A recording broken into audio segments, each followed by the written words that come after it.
Doa. Bismillahirrahmanirrahim. Ya Allah, sesungguhnya Engkaulah Tuhan yang mempunyai kebesaran dan keagungan, yang memerintah dan mentadbir alam sekalian.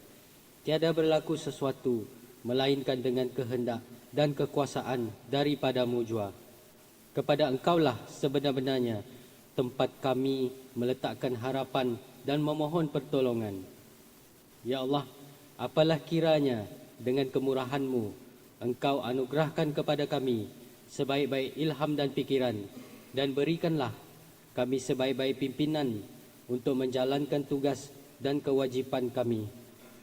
Mudahkan kepada kami segala kerumitan dalam menyelesaikan persoalan-persoalan yang diperbahaskan di dalam sidangan kami ini, dan sampaikanlah kami kepada kata sepakat dan tujuan-tujuan yang muktamad demi untuk kepentingan dan kebaikan negara.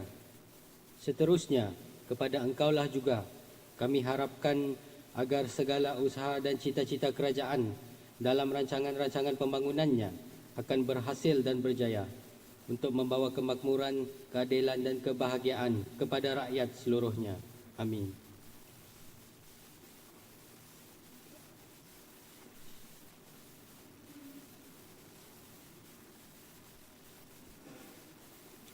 Pemasyuran daripada Tuan Speaker.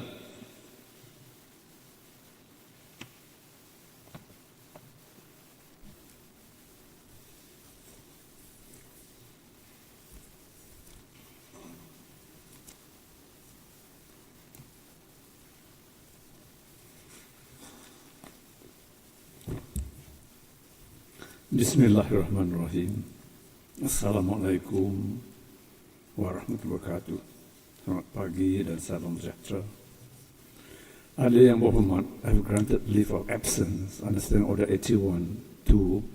Yang berhormat, Datuk Roland Sagah Huiin, Minister for Education, Innovation and Talent Development, and Member for N20 Tarat for today's sitting.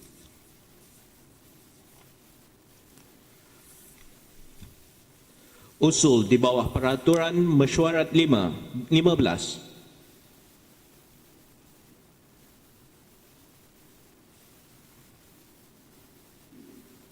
Is the honourable member for Padungan?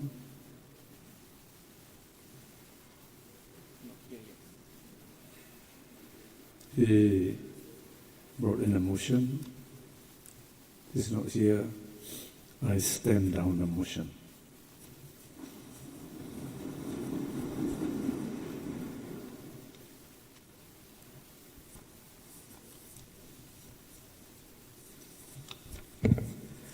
Sambungan perbahasan usul penghargaan atas ucapan Tuan Yang Terutama Yang di-Pertuan Negeri Sarawak pergulungan oleh para menteri.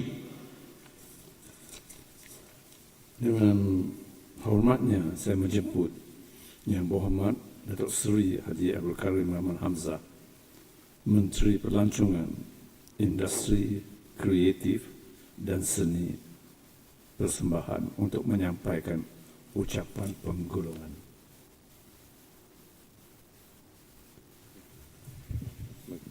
Assalamualaikum warahmatullahi wabarakatuh dan selamat pagi. Terima kasih Yang Berhormat Ketua Amat Speaker. Bismillahirrahmanirrahim. Salam sejahtera dan salam Sarawakku sayang. Before I proceed with my winding up speech, I wish to express my condolences to the family of our late Sarawak Governor, Tun Pehin Sri Haji Abdul Taib Mahmud, who left us on the 21st of February this year. Sarawakians are deeply saddened by this loss, as he had sacrificed most of his years to Sarawak development, which earned him the title of Visionary Builder of Modern Sarawak.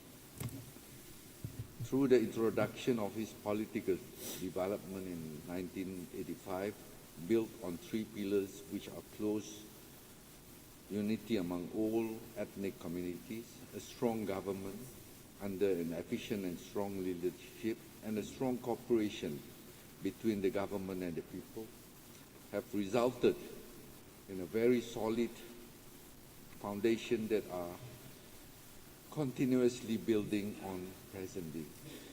It was during this period when Sarawak started to seriously focus on the tourism industry with the formation of the Ministry of Environment and Tourism, and subsequently led to the incorporation of the Sarawak Tourism under the Sarawak Tourism Board, in bracket Incorporation Ordinance 1994.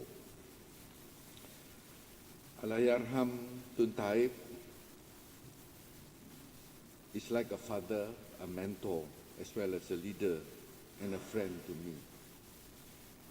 Tun kepada diri saya adalah satu institusi yang telah mencorak Sarawak menjadi apa yang dapat kita lihat pada hari ini. He has devoted the whole of his life to Sarawak and Malaysia, becoming a state minister at the tender age in the 20s and continuing on as a full minister in the federal cabinet, and then coming back to lead the state as the chief minister for 33 years. And later to helm the state as the governor as well as DYT. I would say that nobody else could ever achieve that feat in 100 or million years from now. When he came back to lead the state, our state coffer was just a few hundred million. And when he left the state coffer was about 30 billion, making it easier for subsequent chief ministers and administrators to manage the state. I had the opportunity to serve Tun Taib as his political secretary, as well as right up to chief political secretary from the year 2000 right up to 2012, and could see the other side of him. Unfortunately, there are some who have looked at him adversely, and even in this August House, there are some who are not even willing to acknowledge the contribution that the late Tun Taib has devoted or has bring to Sarawak. My late father was his political secretary for almost the whole duration of when he was the federal minister in the federal cabinet.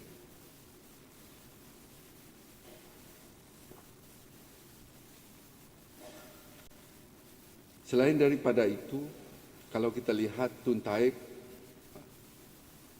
memulakan kerjaya politiknya di Semarahan, di tempat yang kita panggil Asajaya pada hari ini, tapi pada masa itu kawasan Dun itu dipanggil Sebandi, N7 Sebandi. And I have fond memories of what is happening at that time, but because even when he was the state assemblyman or the leader in Asajaya or Sebandi, my late father was always with him, serving that area.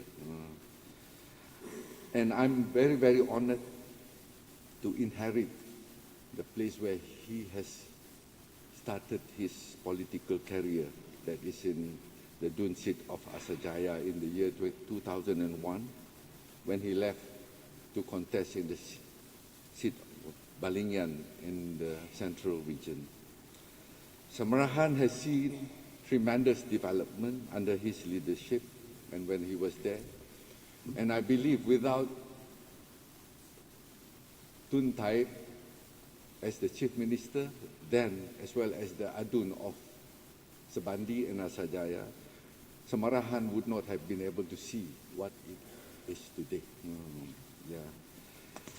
Jadi saya mendoakan agar roh the late Tun Taib diberkati Allah Subhanahu Wa Taala dan akan terus menjadi kenangan kepada kita Negeri Sarawak.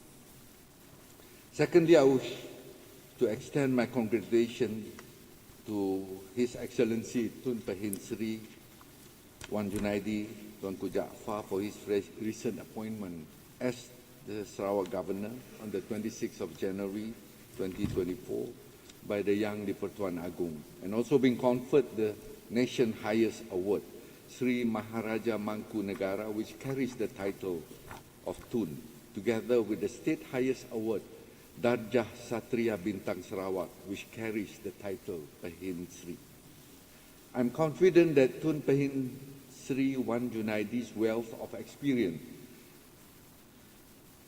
with our Royal Malaysian Police, reinforced with his legal background and knowledge when serving both at the Federal Parliament as well as in the Senate, shall bring much wisdom to serve as the 8th Sarawak's Governor. Thirdly, I'm deeply saddened that we have lost another prominent figure, Yang Berhormat Senator, the late Yang Berhormat Senator Mutang Tagal, the President of Senate Malaysia, on the 10th of May 2024. On behalf of my ministry, constituency and my family, I wish to convey my heartfelt condolences to his family. His passing is a great loss to Sarawak and Malaysia, as he too has contributed so much to his Lun Bawang community in particular and to Sarawak in general. May his soul rest in peace. Alhamdulillah, saya bersyukur kehadrat Allah Subhanahu Wa Taala kerana diberi peluang untuk menyampaikan ucapan penggulungan untuk Kementerian Pelancongan Industri Kreatif dan juga Seni Persembahan pada pagi ini. Dengan izin, saya mulakan penggulungan saya dengan dua rangkap pantun. Mari berjalan sambil beriadah, singgah sebentar di Tokong Beliung. Bumi Kenyalang sangatlah indah, destinasi utama para pelancong. Mengayuh perahu jauh ke Tanjung, menikmati keindahan flora dan fauna. Perjuangan MTCP tiada penghujung. Seni dan warisan terus dipelihara. Tan Sri Dato' Amar Speaker, the ministry continuously serve to attain the vision of Sarawak to be a premier tourism destination and a showcase of unique art, culture and heritage, with a mission to lead the advancement of Sarawak tourism, culture and heritage. There are 5 state agencies under the jurisdiction of my ministry, namely Sarawak Museum Department, Sarawak Tourism Board, Business Event Sarawak, Sarawak Arts Council or Majlis Seni Sarawak, and Sarawak Craft Council. The 3 federal agencies in Sarawak under my ministry's watching brief are Perbadanan Kemajuan Kraftangan Malaysia, Jabatan Kebudayaan dan Kesenian Malaysia, dan Lembaga Penggalakan Pelancongan Malaysia. Tourism sector's scenario and outlook. Excuse me. According to the first United Nations Tourism Organization World Tourism Barometer of the Year, international tourism ended 2023 at 88% of pre-pandemic level, with an estimated 1.3 billion international arrivals. The unleashing of remaining pent-up demand, increased air connectivity, and a stronger recovery of Asian markets and destinations are expected to underpin a full recovery by the end of 2024. International tourism receipts reached USD 1.4 trillion in 2023, according to preliminary estimates. About 93% of the USD 1.5 trillion earned by destination in 2019. International tourism is expected to fully recover pre-pandemic levels in this year, 2024, with initial estimates pointing to 2% growth above the 2019 levels. Tourism arrivals into Malaysia in 2023 increased by 100% to 20.1 million as compared to the same corresponding period in 2022, generating tourism receipts of ringgit Malaysia 71.3 billion. In 2024, Malaysia aimed to attract 27.3 million international tourist arrival, with a target of over ringgit Malaysia 102.7 billion in tourism receipts. Looking forward to visit Malaysia year 2026, Malaysia anticipates the arrival of 35.6 million visitors, generating target receipts of ringgit Malaysia 147.1 billion. In 2023, Sarawak received 3.92 million visitors, which was an increase of 93.82% as compared to the same period in 2022, and generated ringgit Malaysia 9.99 billion in tourism receipts, an increase of 101.41%, which contributed to about 7.11% to Sarawak gross domestic product, or GDP. Sarawak's visitors' arrival accounted for about 20% of Malaysia's visitors' arrival in 2023.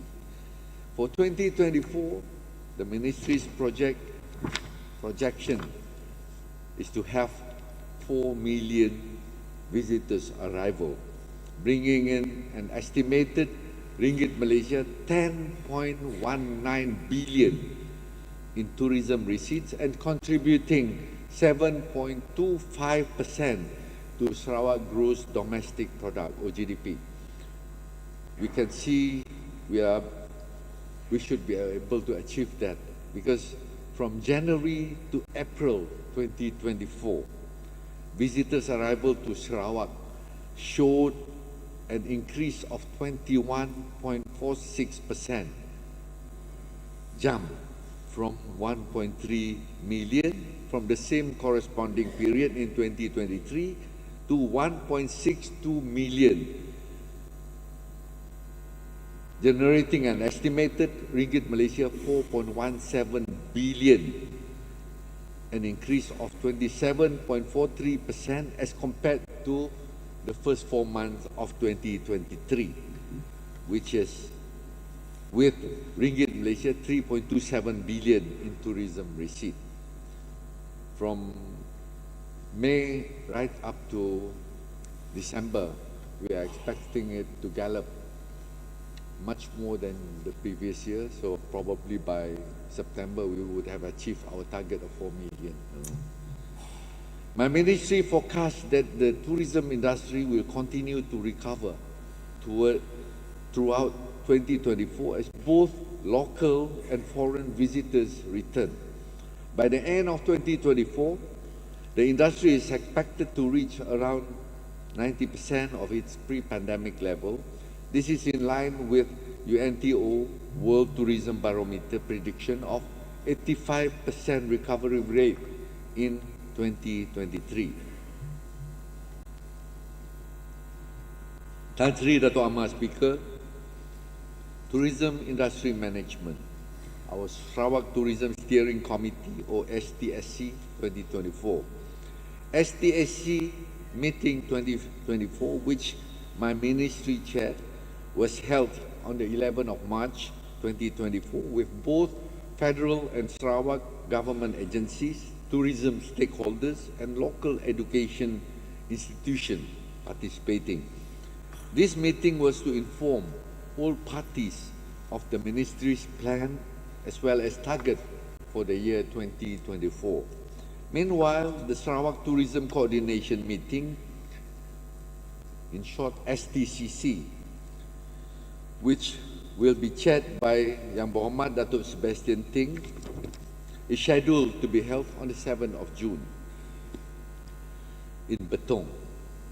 This meeting is a follow-up to the STSC meeting to make sure that the plan as well as the target that we have formulated for this year are achieved and on target. Sarawak Sabah Labuan Joint Tourism Cooperation and Collaboration, or in short SSLJTCC.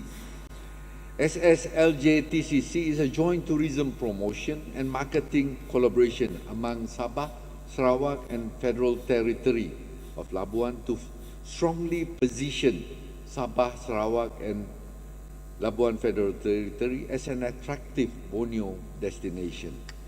The 11th SLJTCC meeting was successfully held this year in February at Perkasa Hotel, Kundasang, Sabah, whereby we have 67 delegates and of various agencies from Sabah, Sarawak and Labuan participating. Among the initiatives achieved under SSLJTCC, a Malaysian Borneo Showcase in Kuala Lumpur, joint digital tourism promotion and Borneo War Memorial Trail digital package and brochures. The upcoming initiative is Rice Heritage Festival of East Malaysia, which will be held from the 19th to the 21st of July 2024 in Kuching, Sarawak. Through this platform, the three regions' visitors' arrival jumped 64.25% to 7.75 million visitors' arrival in 2023 as compared to 4.72 million visitors' arrival in 2022. For 2024, the regions project an increase of 14.75% to 8.9 million visitors' arrivals. Sarawak, Malaysia My Second Home, or SMM2H. Sarawak, Malaysia My Second Home is a program that allows high-valued foreign visitors who fulfill certain criteria to stay in Sarawak with multiple entry visa. My ministry continues to enhance requirement and regulation through cabinet approval to protect the interests of Sarawak while attracting high-value tourists. To date, 2,462 participants have been approved since the year 2007. The top countries include from China, from 340, United Kingdom, 335, from Taiwan, 246, from Hong Kong, 240, United States of America, 184 from Singapore, 182 from South Korea, 157 from Australia, 112 from Japan, Australia 114, from Japan also 114, and Indonesia 113. The total number of SMM2H participants has increased 22.9%, 90%, from 441 in 2022 to 542 in 2023. In 2023, the fixed deposit placement from SMM2H participants were Ringgit Malaysia 56.7 million in Sarawak local banks. As of March 2024, 146 participants have been approved with fixed deposit placement of Ringgit Malaysia 28.8 million in Sarawak local banks. Tan Sri Dato' Amar Speaker, capacity building. My ministry continuously invests in capacity building and harnessing the skill and knowledge for tourism industry players. This year, the ministry will organize 20 capacity building programs targeting 800 participants for industry players covering an area of hospitality, guest service, gastronomy, food and beverages, housekeeping, digital marketing, as well as tourist guides. Regional cooperation. BIMBIAGA, or Brunei, Indonesia, Malaysia, and the Philippines. BIM-Niaga persists in establishing strong alliances to enhance the business environment and regional challenges.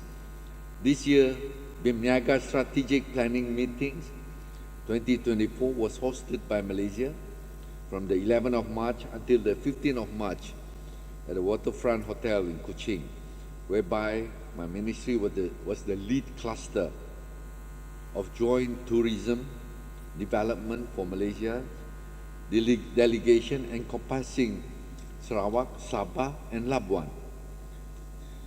The strategic planning meeting assessed the progress made by the cluster and working groups in implementing Vision 2025 strategies and action plan. It also identified new priority programs, projects and convergence initiatives with the transport cluster, environmental cluster, social, cultural and education cluster, and custom immigration quarantine security or CIQS cluster. The outcome of this strategic planning meeting provided inputs on the convergence that need to be planned in detail to meet the deadline and the assessment of the BIM-Niaga Vision 2025 agenda and vision as well as deliverables for the 30th BIM-Niaga Senior Official Meeting. SOSEC Malindo or Social Economy Malaysia-Indonesia. SOSEC Malindo is a bilateral social economic cooperation between Sarawak, Malaysia and Kalimantan, Indonesia, with the main objective of accelerating the growth within the border areas relating to tourism, social and cultural, sports, economy and security at the border. Various initiatives have been designed with West Kalimantan, Indonesia through Cluster Kerjasama Sosial dan Budaya SOSEC Malindo. Among the initiatives carried out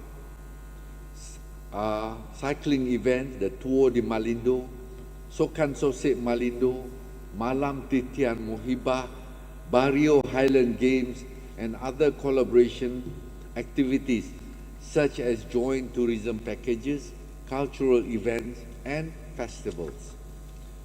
ETOF, or East Asia Inter-Regional Tourism Federation. ETOF was founded in Gangwon Province, South Korea in the year 2000 to enhance the collaboration and cooperation among 10 member provinces to promote tourism from Northeast and Southeast Asian provinces. The 18th ETOF General Assembly, that is this year, is expected to be held in Tuf, Mongolia from the 26th to the 28th of July 2024. Malaysia is represented by Kuching, Sarawak.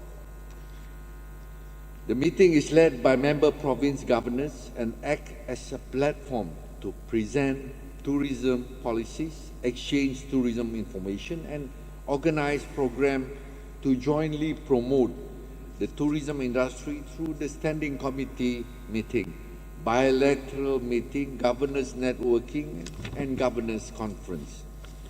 Through such meetings, my ministry hopes to develop sustainable tourism cooperation as well as strengthen partnership and collaboration in promoting regional tourism through events and festival performances, programs and trade fair, as well as perform as a marketplace to exchange ideas to broaden the joint business of tourism, sports and culture through the practical cooperation. STATOS, or Sarawak Trade and Tourism Office, Singapore. Since June 2019, STATOS has been pivotal in promoting trade and investment in Sarawak, particularly within Singapore.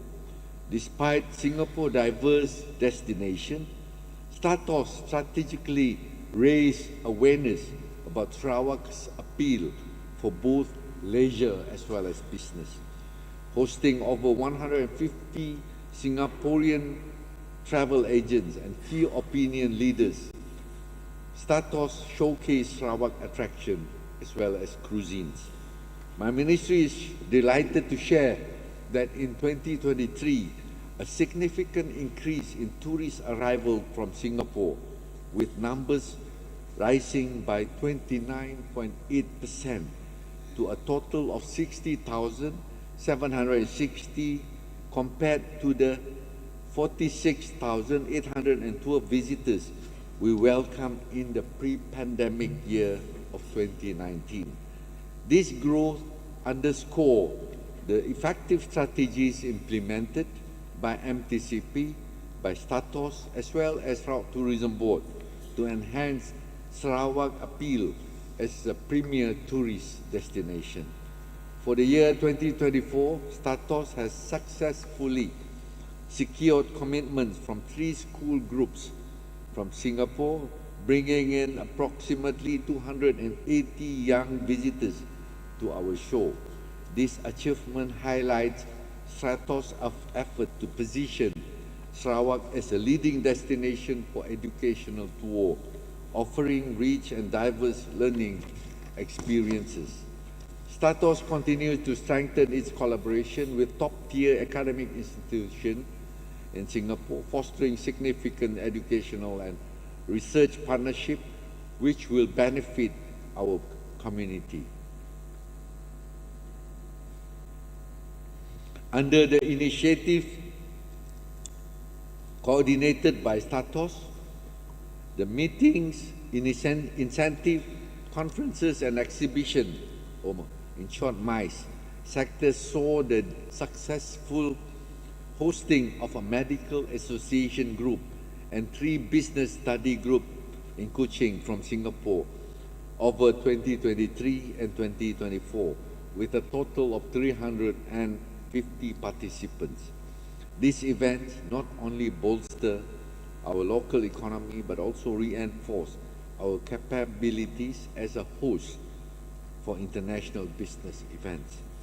My ministry is also happy to announce that Status is eagerly anticipating the upcoming Golf Plus Business Mission in Kuching in June 2024 and a collaboration with Miri City Council scheduled for September 2024 in Miri. These events are part of Status' active collaboration with the Sarawak Golf Tourism Association.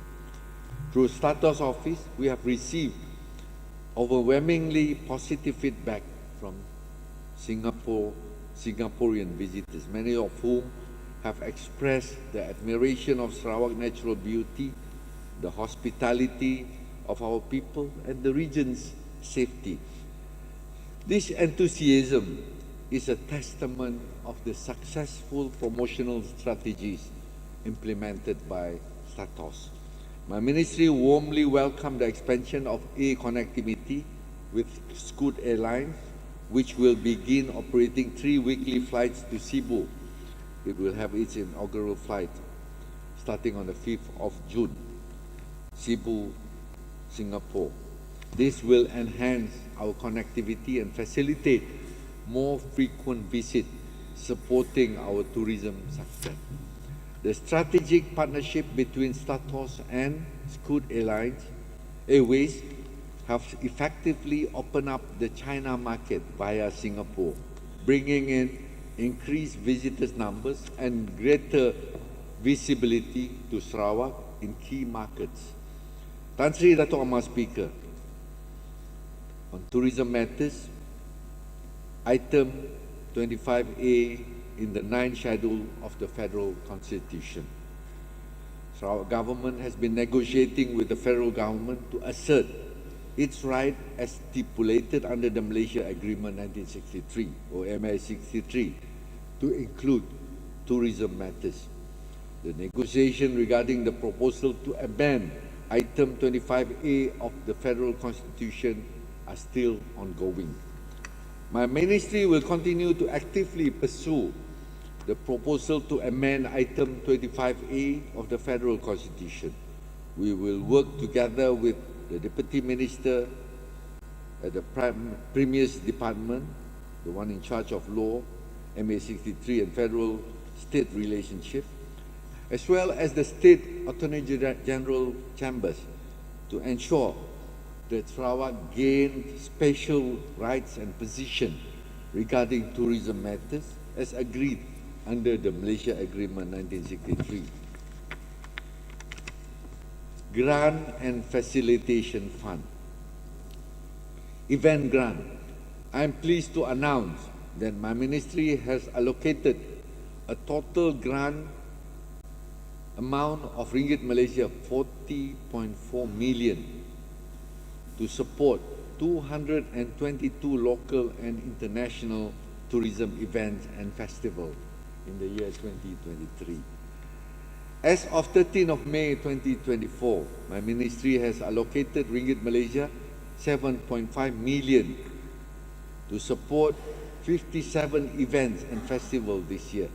Some of the notable events we have supported include the one for this year: Carnival Jom Hebo Segulai Sejalai in January, the Miri Marathon in March 2024, Silabur Ultra Trail in May, Kejohanan Tinju Terbuka 2024, and the World Boxing Championship that was just held last weekend, Sape Junior, which is just the last few days in May 2024, Samarahan Food and Cultural Festival, which is still ongoing now, from the 10th until the 19th of May, Sambutan Gawai Dayak Peringkat Negeri Sarawak for the year 2024, Samarahan Bike Challenge, which will be held in May, Pesta Sebauh, which will be at the end of June, Rainforest Youth Summit, which will be held also at the end of June. Several iconic events are scheduled to take place this year in Sarawak, including the Seoul International Mountain Bike Challenge, which will be held in June, the Rainforest World Music Festival 2024, which will be held at the end of June. What about Kuching Festival, which will be held in the whole month of October, Pesta Kaul Muka, which will be in July, Pesta Benak in Sri Aman, which will be in September 2024, Pertandingan Bintang Kecil, Peringkat Kebangsaan, which will be held in September this year, Pertandingan Bintang P. Ramlee, which is also a national, which will be televised nationally, will be in from September up to November this year. The 9th Sarawak Hornbill Tourism Award, which will be in September. Pertandingan Tok Baskers Challenge, which is also a collaboration with RTM, which will also be televised nationally, which will be in October. The 10th edition Sarawak International Dragon Boat Regatta, which will be at the end of October. The Kuching Marathon also at the end of October, as well as the Sarawak Regatta, which will be on the first week of November. The 9th Sarawak Hornbill Tourism Award will be held this year on the 27th of September 2024 at the Hikmah Exchange, Kuching, with the Right Honourable Datuk Petinggi Tan Sri Dr. Abang Haji Abdul Rahman Zohari, the Premier of Sarawak, being the guest of honour at the award dinner. Like previous year, the theme, we have the following theme: Seeds of Life for the 6th Sarawak Hornbill Tourism Award, Flowing Stream for the 7th award, and On Fire for Sarawak for the 8th Sarawak Hornbill Tourism Award. And for this year, the theme Winds of Resilience was chosen for the 9th Sarawak Hornbill Tourism Award. The idea of resilience showcases the industry's ability to overcome challenges and invites attendees to embark on an exciting, unexplored journey in Sarawak. Through the turbulent winds of the global pandemic, Sarawak tourism industry has emerged resilient, navigating challenges with determination. We now stand on the cusp of recovery. This year's award will feature 8 main award categories with 30 subcategories. New categories are being introduced to better reflect our commitment to recognize and celebrate excellence across all aspects of the tourism industry. As of to date, we have received a total of 237 nominations. A panel of 45 judges representing a combination of private and public sectors will judge these award categories. The winner of this 9th Sarawak Hornbill Tourism Award will receive prize money, a trophy, media recognition, as well as certificate. Research grant.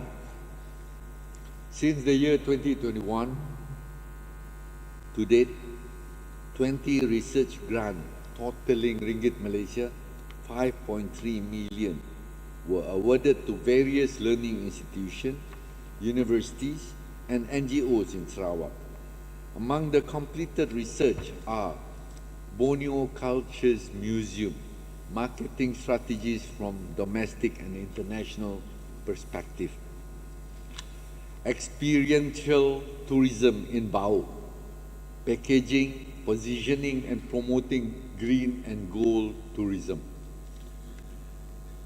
Tua Pek Kong temples as tourism attraction, an ethnographic approach towards Sarawak Chinese heritage. Sarawak road trip, self-drive travel guide proposals, among others. These are among the research where the research grant were given. Sarawak indigenous cuisines, preserving its identity and heritage. Journals of Responsible Tourism Management for the year 2021, 2022, and 2023. Sustainable tourism development, community-based tourism, value-added programs as the vehicle for social economic enhancements. And planning, mapping, and research of Sarawak best golf destination. This is to make known that we have at the ministry this research grant for those who are keen on doing some research and along the way to develop further the tourism industry. List of research that is still ongoing and newly approved by the ministry, among others. SMM2H participant perception on its program. Secondly, kajian and pendokumentasian alat-alat music tradisional etnik di Sarawak. Ketiga, community-based tourism sustainable development, developing a blueprint for rural homestay community in Sarawak. Fourthly, inclusive tourism manual, brochures and videos in relation to persons with disabilities towards an inclusive and equitable Sarawak. And fifthly, developing creative industry directory. Facilitation fund for heritage, art and culture.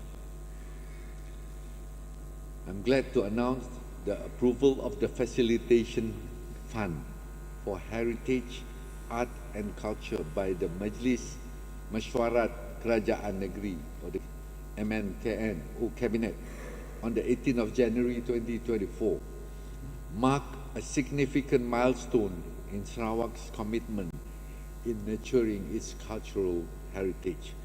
With an annual budget of ringgit Malaysia 10 million allocated to the ministry, this fund will represent an important development for creative industry and performing art ecosystem. This fund plays a pivotal role in introducing, preserving and sustaining the art, culture and heritage of Sarawak. By supporting a wide range of programs and activities, it aims to ignite interest and create a career path within the creative industry. The Facilitation Fund for Heritage, Art and Culture represent a strategic social investment in the future of Sarawak, fostering creativity, preserving tradition, and ensuring that the diverse heritage of Sarawak 34 different ethnic groups continue to thrive for generations to come. From January until the 22nd of April this year, 40 programs and activities have been approved under this grant amounting to Ringgit Malaysia 2.4 million. So there is still quite a lot of balance, and we do hope that those who are enthusiasts in this creative industry to come forward and try to develop your enthusiasm to greater height. Tan Sri Dato' Amar Speaker, Eco-Tourism and Community-Based Tourism. Community-based tourism, with collaboration with the Ministry of Tourism, Art and Culture Malaysia, or MOTAC, 3 homestay clusters from the Kayan and Kenyah villages involving 19 families and 46 rooms in Belaga district were registered, namely at Long Urun, at Umar Baka, and also at Lusong Laku. This makes the total current number of homestay clusters increase from 50 since November 2023 to 53 clusters with 718 homestay operators as compared to 699 in November 2023 and 1,544 rooms as compared to 1,498 rooms in November 2023. As of March 2024, these homestay operators throughout Sarawak have recorded 15,554 visitors and collected a revenue amounting to Ringgit Malaysia 1.5 million. This year, with continuous collaboration effort with MOTAC Sarawak, my ministry is targeting to add another 3 more homestay clusters. Sarawak Delta Geopark, or SDGP. The Sarawak Delta Geopark, located to the west of Sarawak in the 1st Division, covering Kuching Division and part of Siaran, Bau, among others, with an acreage of 3,112 kilometers square, became the 6th national geopark on the 20th of June 2022, and with plan to attain the UNESCO Global Geopark status. The Ministry is actively involved in the Technical Working Group for Geotourism Product Development and Promotion. Collaborative effort with Tourism Malaysia in developing SDGP as tourism as well as a destination have led to the development and promotion of 37 tourism packages for SDGP. These packages, showcasing geological, biological and cultural heritage, have seen promising sales and revenue. One of the objectives of SDGP is to empower and engage local communities in geotourism, aiming to enhance their well-being while simultaneously conserving the environment as well as heritage. Capacity building programs are planned to enhance the knowledge and skill of local operators as well as guides. Various community development initiatives are in the pipeline, such as tourism and conservation awareness campaign, craft making workshop, hospitality and service quality, health and safety, event management training and nature-based guiding programs. This effort aligned with several sustainable development goals for geopark, such as goal number 4, that is to ensure inclusive and equitable quality education and lifelong learning. Goal number 5, achieve gender equality and empower all women and girls. Goal number 8, promote inclusive and sustainable economic growth. Goal number 11, sustainable cities and communities. Goal number 12, responsible consumption and production. Goal number 14, that is life below water. And goal number 15, that is life on land. Furthermore, Sarawak Museum Department made a significant contribution to the aspiring Sarawak Delta Geopark project. The department is one of the agencies for the Committee on Heritage and Scientific Conservation in compiling scientific data related to culture and heritage in Sarawak Delta Geopark areas in preparation for the dossier application to UNESCO Global Geopark. Niah National Park as a UNESCO World Heritage Site. The nomination of the archaeological heritage of Niah National Park Cave Complex for UNESCO World Heritage Site status under the Cultural Heritage category has progressed significantly. The final decision regarding the UNESCO World Heritage Site status of Niah Cave will be announced during the World Heritage Committee Conference in July 2024. So inshallah, by July we should know whether our Niah Cave has been given that kind of recognition, will be given that kind of recognition by UNESCO, or it will stay as it is now, where we pray that it will be given that kind of recognition, because that will be good for tourism, especially for the Miri division. There is a prevailing sense of optimism that Niah Cave will secure this prestigious designation, following in the footsteps of Gunung Mulu National Park, thereby further boosting tourism in the region. National parks, the National Parks and Nature Reserve in Sarawak continues to be the most preferred ecotourism destination for both domestic and foreign visitors. As of March 2024, visitors' arrival to National Parks and Nature Reserve have increased by 31.39%, with 99,364 visitors as compared to 95,897 visitors in the same period in March 2023.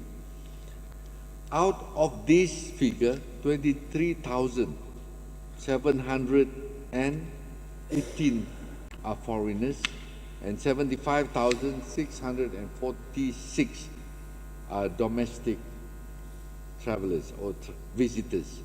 The most popular park are Semenggok Nature Reserve, the Wind Cave Nature Reserve, the Fairy Cave Nature Reserve, Bakor National Park, Niah National Park, and Gunung Mulu National Park. Tan Sri Dato' Amar Speaker, Tourism Infrastructure Development. Under the Sarawak Government's 12th Malaysia Plan, my ministry has been allocated Ringgit Malaysia 392.23 million for implementation of various infrastructure development. An additional Ringgit Malaysia 133.25 million was also approved under the Sarawak Project Rakyat allocation from the federal government. MOTEC Malaysia has also approved various projects with allocation amounting to Ringgit Malaysia 34.68 million. to be implemented throughout Sarawak. From November 2023, my ministry has completed various infrastructure projects, among others, menaik taraf kemudahan pusat pelancongan air terjun Melasak di Lawas, projek menaik taraf dan penyelenggaraan kemudahan dan infrastruktur bangunan di Museum Archaeological Niah in November 2023, menaik taraf dan membaik pulih kampung budaya Sarawak in January 2024, menaik taraf struktur gazebo menara tinjau di Pantai Kaladana, Mukah in March 2024. The balance of the project that are still progressing in various stages of implementation, among others, are transformation of Brook Dockyard into Industrial Heritage Museum, Performing Arts Centre at the Old Dun Building site project, which was only recently handed over on the 2nd of May 2024 by the Right Honourable Premier to the consortium of contractors. The proposed Sarawak Craft Centre, redevelopment of MBKS swimming pool into a water fun park and centre of UNESCO Creative City of Gastronomy, contain an exhibition development for the old Sarawak Museum building, historical forts and Santubong Archaeological Park, transformation of the Miri Old Resident Office to Miri Cultural and Heritage Museum, pembangunan ekosistem ekoturism di Taman Negara Similajau, Bintulu, Taman Negara Kubah di Kuching dan juga Pusat Hidupan Liar Matang. I would like to mention that MOTEC has recently approved the project kerja-kerja awalan pembinaan Sandbar Park di Durin Sibu, Sarawak under the 4th rolling plan of the Tour Malaysia Plan. Tan Sri Dato' Amar Speaker, Sarawak Tourism Board, the way forward. My ministry, together with our state and federal government agencies, remain committed in supporting Sarawak tourism industry. We are implementing both short and long-term plan in line with post-COVID-19 development strategy or PCDS 2030 and the third Sarawak Tourism Master Plan 2020 to 2035, which aim to make the tourism sector as one of the key contributors to the Sarawak GDP.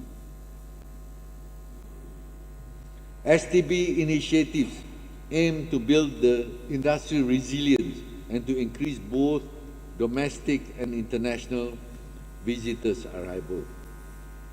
The major initiatives include Visitors Incentive Packages or VIPS, Sarawak Tourism Online Ecosystem Fund, Strategic Partnership Collaboration Fund, Airline Alliances and Partnership, and Tourism Marketing and Promotion.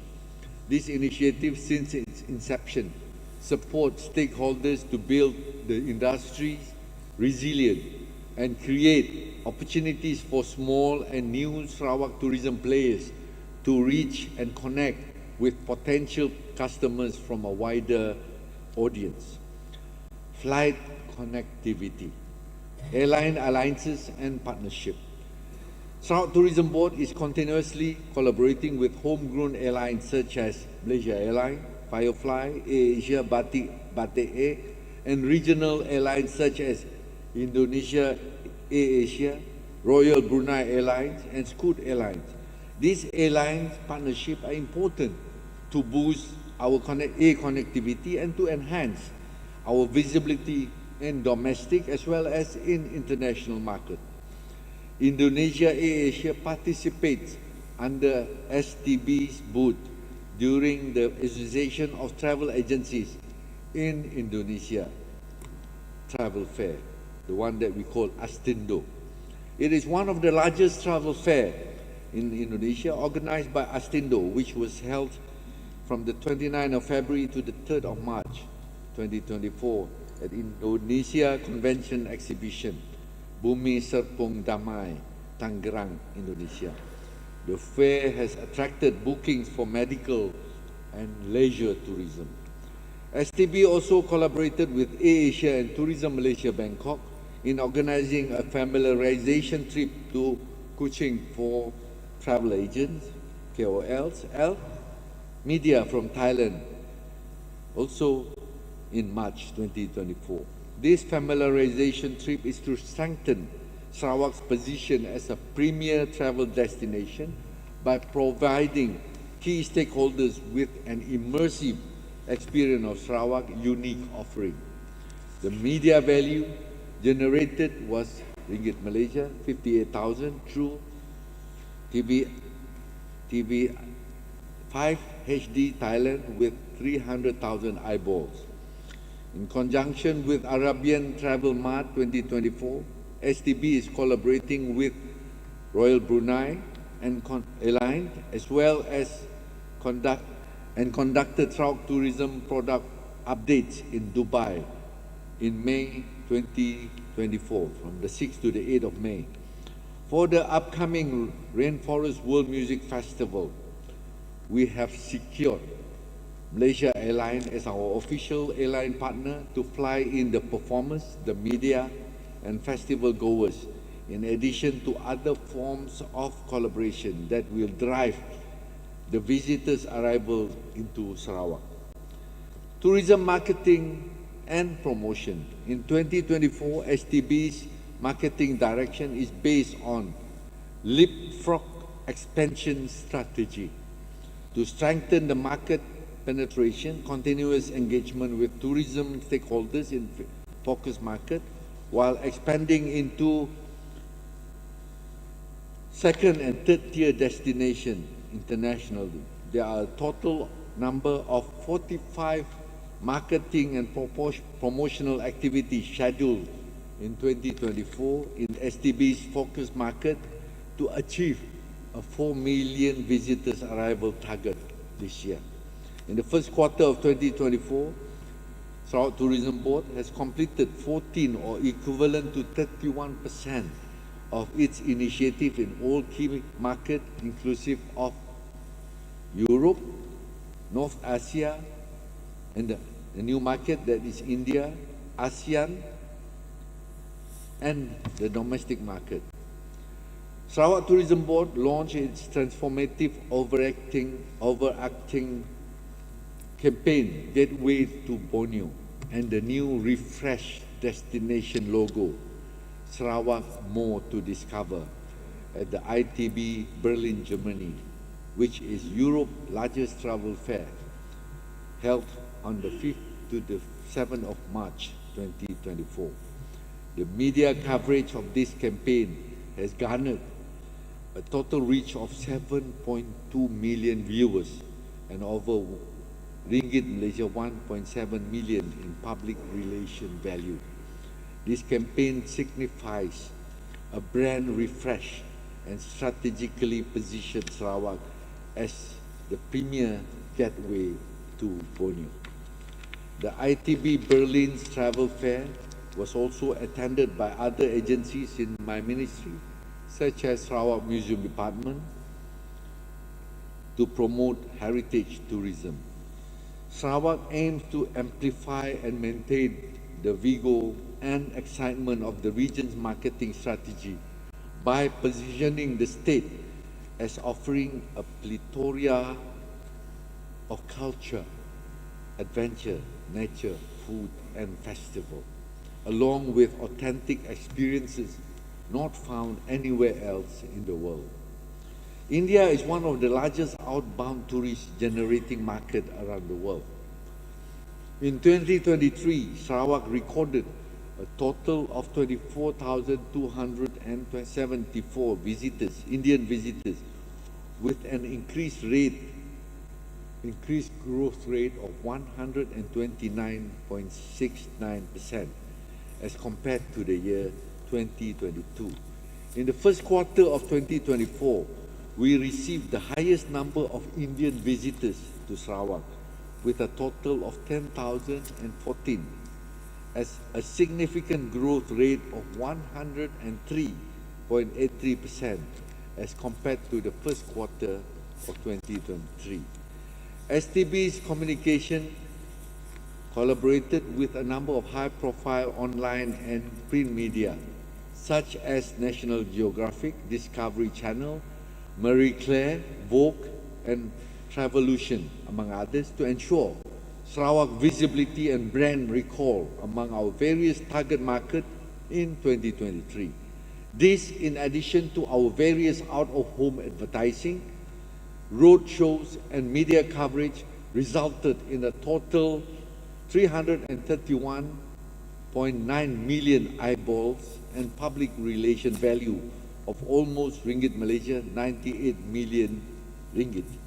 In the first quarter of 2024, Sarawak continues to extend its reach to various markets via international media such as Cable News Network or CNN, British Broadcasting Corporation or BBC, Channel News Asia or CNA, International and Forbes Asia.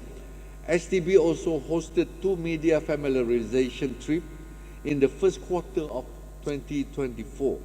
These 2 media familiarization trips generated a PR value of ringgit Malaysia 773,250,000 ringgit. The media were from Thailand, from Brunei, Indonesia, as well as Malaysia.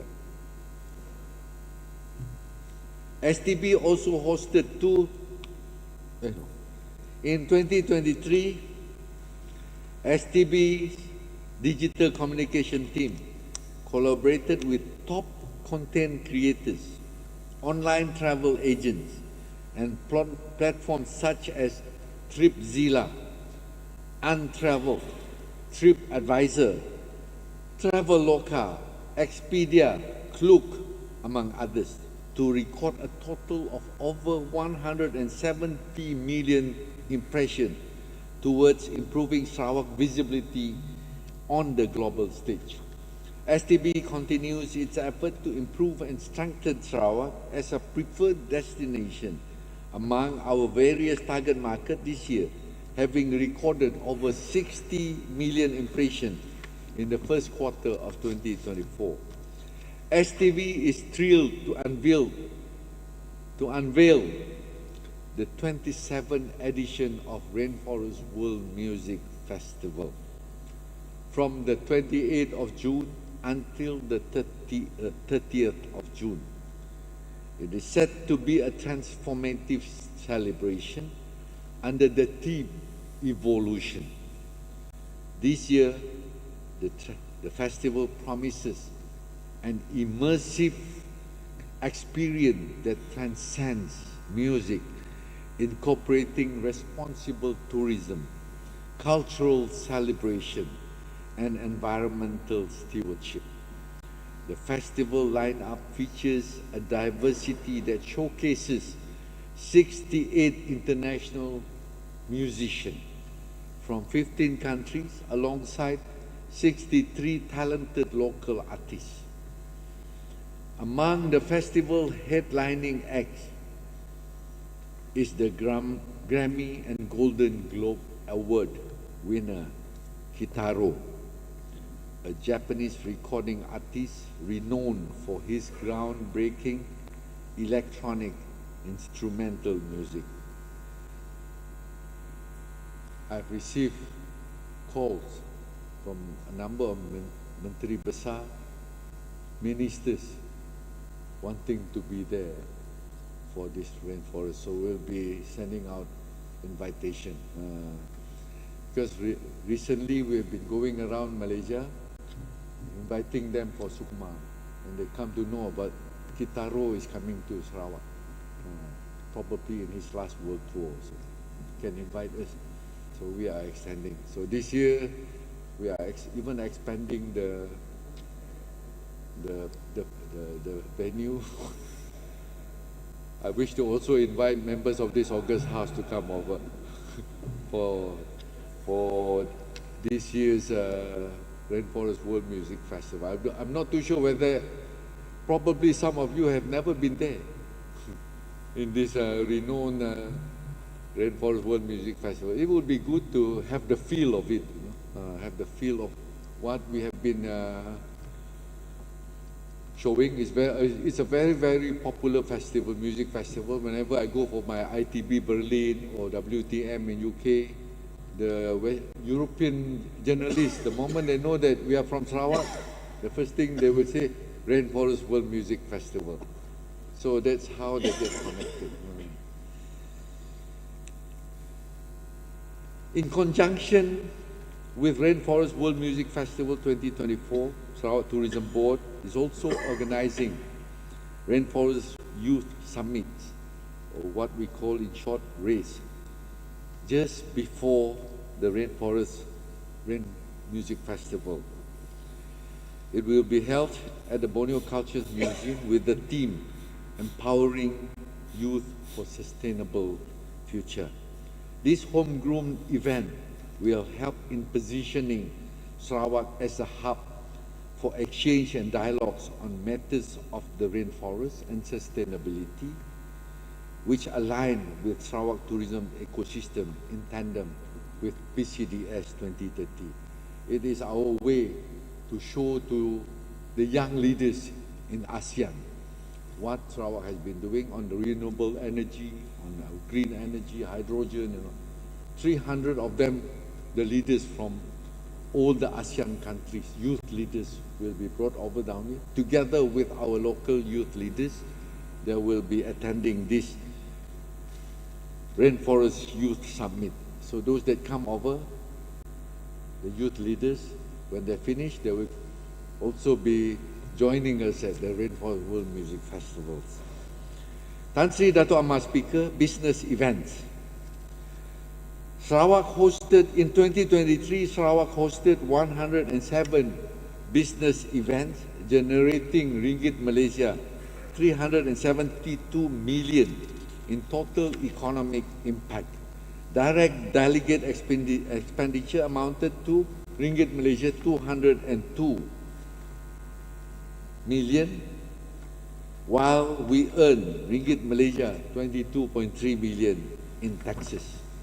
Some major events hosted in 2023 include the 27th World Congress on Innovation and Technology 2023 with 2,000 delegates and 178 exhibitors. Secondly, the Congress of the International Primatological Society 2023 with 1,200 delegates. And the third one, the 24th Asia Australasia Conference of Radiological Technologies 2023 with 1,000 delegates. From 2024 until 2028, Business Events Sarawak secured 95 business events worth Ringgit Malaysia 346.5 million in total economic impact.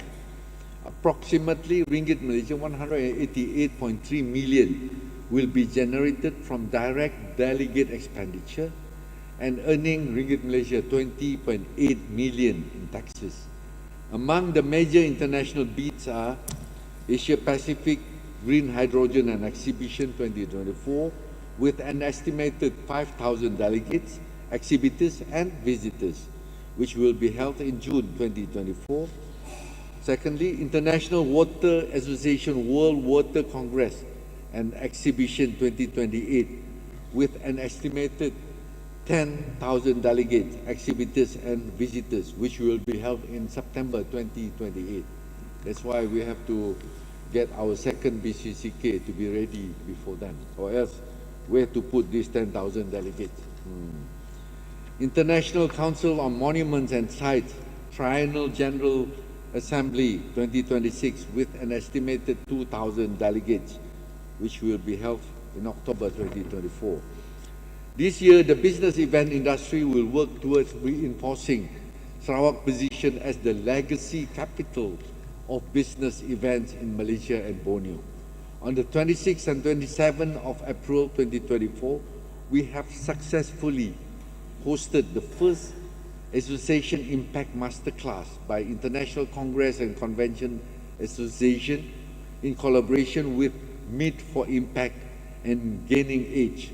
Business Events Sarawak seized the opportunity and became the seed grant contributor to this unique education program. 19 association and industry leaders from Malaysia are now certified association impact leaders, the first group to receive this recognition. As of the 13th until the 16th of May, that is yesterday until the 16th of May, 2 days from now, Sarawak Business Event will head to Incentive Travel Meeting and Events, IMEX, Frankfurt in Germany, under the leadership of Yang Berhormat Datuk Snodan Lawan. That's why Yang Berhormat Datuk Snodan, my timbalan, is not here because he is in Frankfurt now. He texted me this morning. He's already on the way. This will mark Sarawak's second year of exhibiting with its pavilion, with its own pavilion at Incentive Travel Meeting and Events, IMEC Frankfurt. And one of the key highlights of the launching of Volume 2, Issue 2 of the International Journal of Business Event and Legacies. Tan Sri Dato' Ahmad Speaker, Art, Culture and Heritage.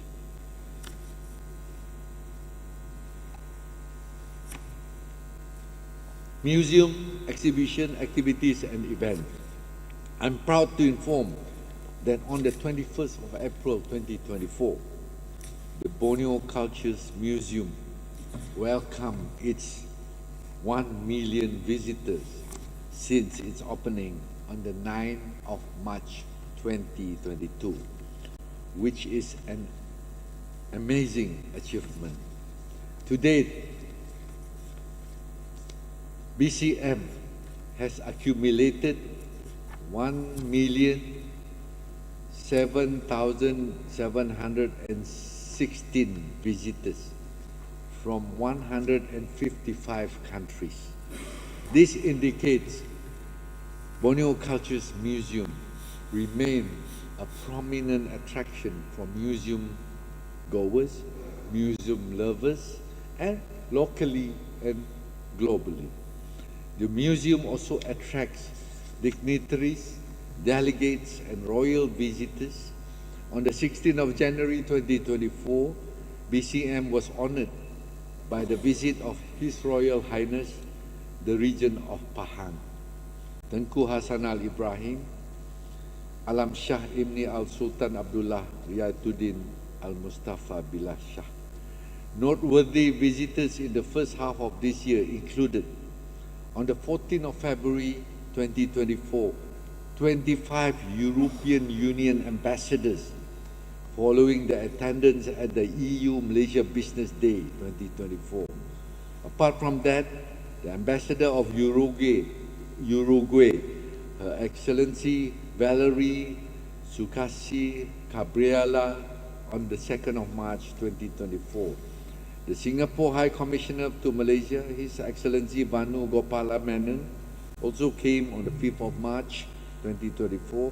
Delegates from ASEAN Tourism Committee meeting visited Borneo Cultures Museum on the 6th of March, engaging in activities like traditional dance, sape playing, and beads necklace making. And on the 14th of March 2024, 131 delegates from BIM Niaga visited the Borneo Cultures Museum. I'm not too sure whether there are any members of this Honor August House who have not been to the BCM. If you have not been there, I think I better send in an invitation, because it is a shame for honorable members of this August House not even having stepped foot at the BCM. I wouldn't want to call up and show of hand, because you will never put up your hand to show that you have not been there.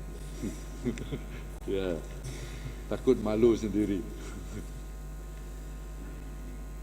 Beginning 1st December 2023, the department launched e-ticketing for public admission to BCM, in line with Sarawak government digital initiative to promote the region as a premier tourism destination in Malaysia. This online platform enables visitors to conveniently explore available museum and purchase tickets securely from anywhere by eliminating long queues and operating hours restriction. Visitors now can gain flexibility in planning their visit. Upon purchase, QR code tickets are promptly delivered via emails and the Sarawak government mobile apps, facilitating seamless entry upon scanning. So we keep on improving ourselves, so it will be much easier. There are times before where you see so many of them lining up in front of the BCM, but things have changed because of this online access. The BCM also receives students from preschools to higher institutions, including from 194 schools and universities. The BCM charisma extends beyond schools in close proximity, as it also attracts schools located outside of Kuching. I've given my instruction to the PENGGAL Museum to encourage all these young students to know their heritage, to know their culture, visit the Borneo Cultures Museums. Invitation should be given to the schools. Likewise, I do hope that ahli-ahli yang berhormat could assist schools within your constituency to be able to come over and visit BCM. Notable examples of the schools, SK Sungai Pasin Daro. This is the Daro, yes, make arrangement for this school to come over. SK Batu Luking, Kenawit. SK Ulu Pedanum from Bintangung. SK Nangga Semawang from Julau. SK Nangga Bawai Kapit. These are among the sekolah-sekolah rendah that has come visiting the Borneo Cultures Museum. I think it's high time also for the other ahli-ahli yang berhormat to assist. Use a little bit of your MRP to bring the kids down to Kuching. That will be a very, very memorable trip for them. I'm very, very sure, whether they are from the primary schools or whether they are from the secondary schools. Since January 2024, BCM has benefited 14,755 students.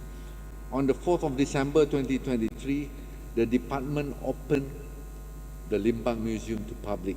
It features 2 galleries highlighting the region's history from the Brook era to the present, attracting visitors, many visitors since its opening. In addition to the newly opened Limbang Museum, Sarawak also boasts 10 museums and 1 monument open to public. In February 2024, a joint interpretive workshop was held to enhance the Miri Resident and District Office as well as the Miri Petroleum Museum project, crafting engaging narrative to spotlight Miri cultures and history. This plan guide future development and gallery comment, protecting our heritage and preserving our future. The department upholds heritage with the Sarawak Heritage Ordinance. They organized a knowledge sharing section on the 30th of April 2024 at the Borneo Cultures Museum, covering enforcement, gazettement, licensing and conservation. The department has maintained and preserved 17 monuments and sites in Sarawak since January 2024.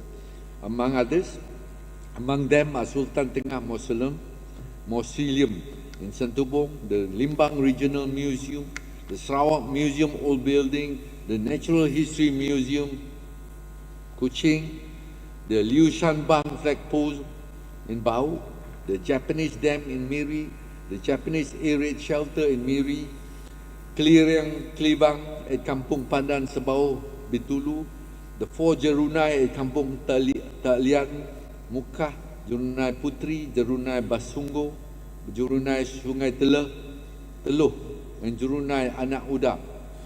Effigy of the crocodile mound at Nangga Putai Baleh Kapit, archaeological site at Bongkisam, Santubong, archaeological site at Sungai Jaung, Santubong, archaeological site at Gua Sirih in Siaran.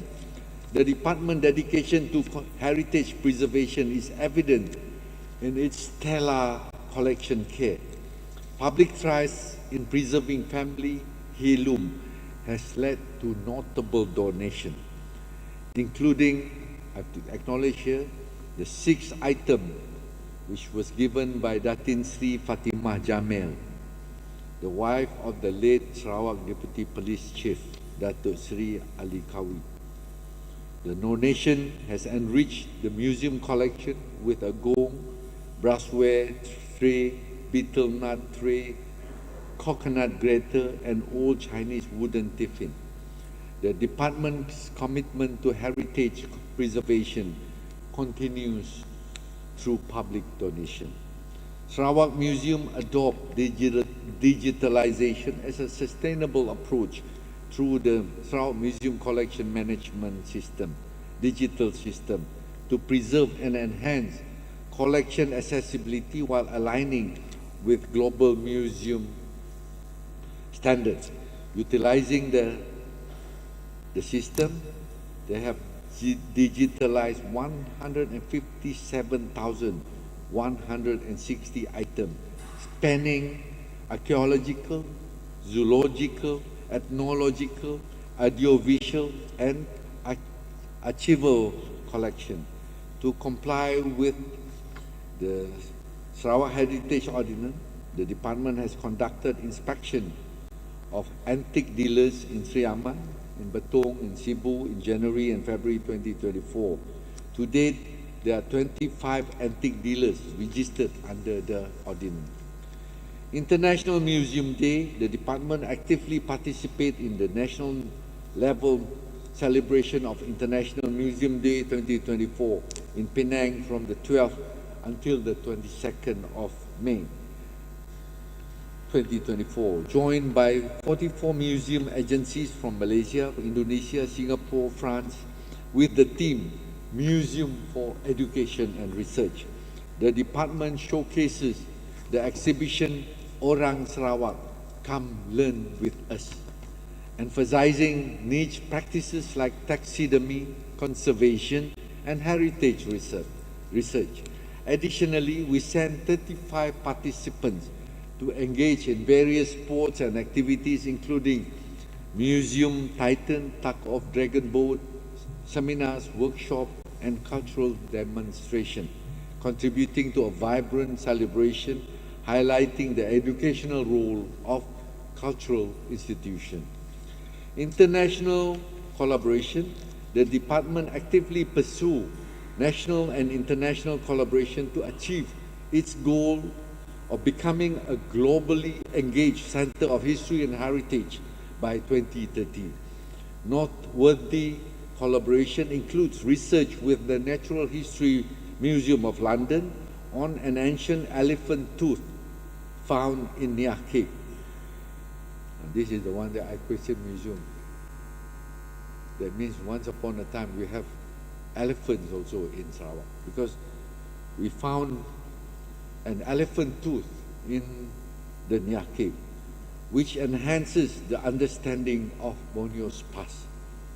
Additionally, a collaborative training workshop was held on thermolignum handling. Was held with Thermolignum International Germany in strengthening staff competency on thermolignum handling. Sarawak and Hungary had forged a significant relationship through collaboration with the Embassy of Hungary, Museum of Ethnography, and University of Debrecen, Hungary, in organizing a joint exhibition about Hungarian explorer Janos Xanthus while in Sarawak during the 1870s. Collaboration between French School of Asian Studies in Kuala Lumpur and the Sarawak Museum, which started end of last year, has resulted in a discovery of an ancient metallurgy site dating between the 10th and the 13th sanctuary at Sungai Jauh archaeological site in Santubong. Many of us will not know there is a metallurgy site place for people to make iron ore, doing iron ore, tooling and all that in Santubong.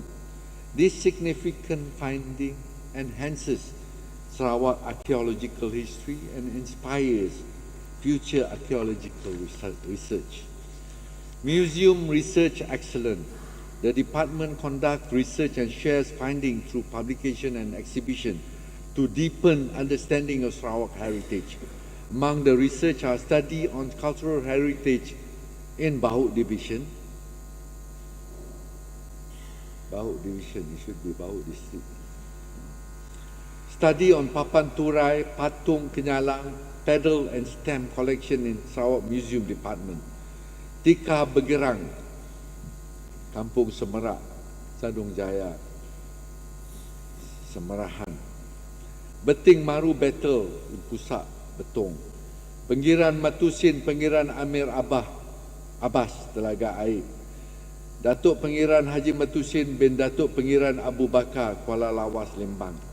Sheikh Haji Osman Abdul Wahab, Sarawak Islamic prominent figure. These are among some of the research still ongoing. The department publishes the Sarawak Museum journals annually since 1911. This is one of the pride of this museum, featuring articles spanning various disciplines, with volume number 108 forthcoming in December 2024.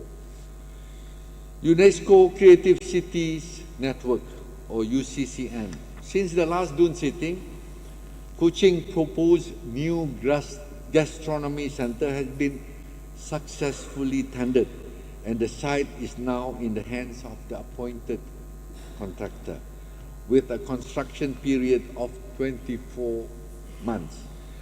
This public infrastructure project aims to set a new standard in Sarawak in urban placemaking and community building. From the extensive engagement session held with stakeholders during the design phase, we are now seeking to engage experts in this field to support the ongoing management plan. This will position the center as a vital public resource, driving preservation, innovation, and public awareness in our gastronomic sector. My ministry is working closely to support the Council, UCCN Kuching team, and the various stakeholders in securing the long-term sustainability of this project, including the role of this Creative Cities membership and a new gastronomy center in driving our creative industries forward. Tan Sri Dato' Amar, Speaker, Sarawak Craft Industry. My ministry, through Sarawak Craft Council, we continue to drive and develop the local craft industry into a viable and relevant economic contributor to the Sarawak tourism. Strategic planning and intended actions are crafted aimed towards increasing the market sizes of Sarawak craft products, both at domestic and global market. There are a few initiatives undertaken by Sarawak Craft Council to promote the growth of Sarawak's craft. Among the program and activities slated for 2024 in providing platform and avenues for Sarawak craftsmen are through sales and promotion, events and development, and community development. Sales and promotion. Sales and promotion are effective to provide craft entrepreneurs avenues to showcase and market their product. Sarawak Craft Council, we continue to ensure the active presence of Sarawak craft in local, domestic and international market. Among the programs and activities in the first quarter of 2024, which saw the participation of Sarawak craft, were as follows. In the local market, we have got this event, Jom Heboh 2024, at the Kuching Stadium in January.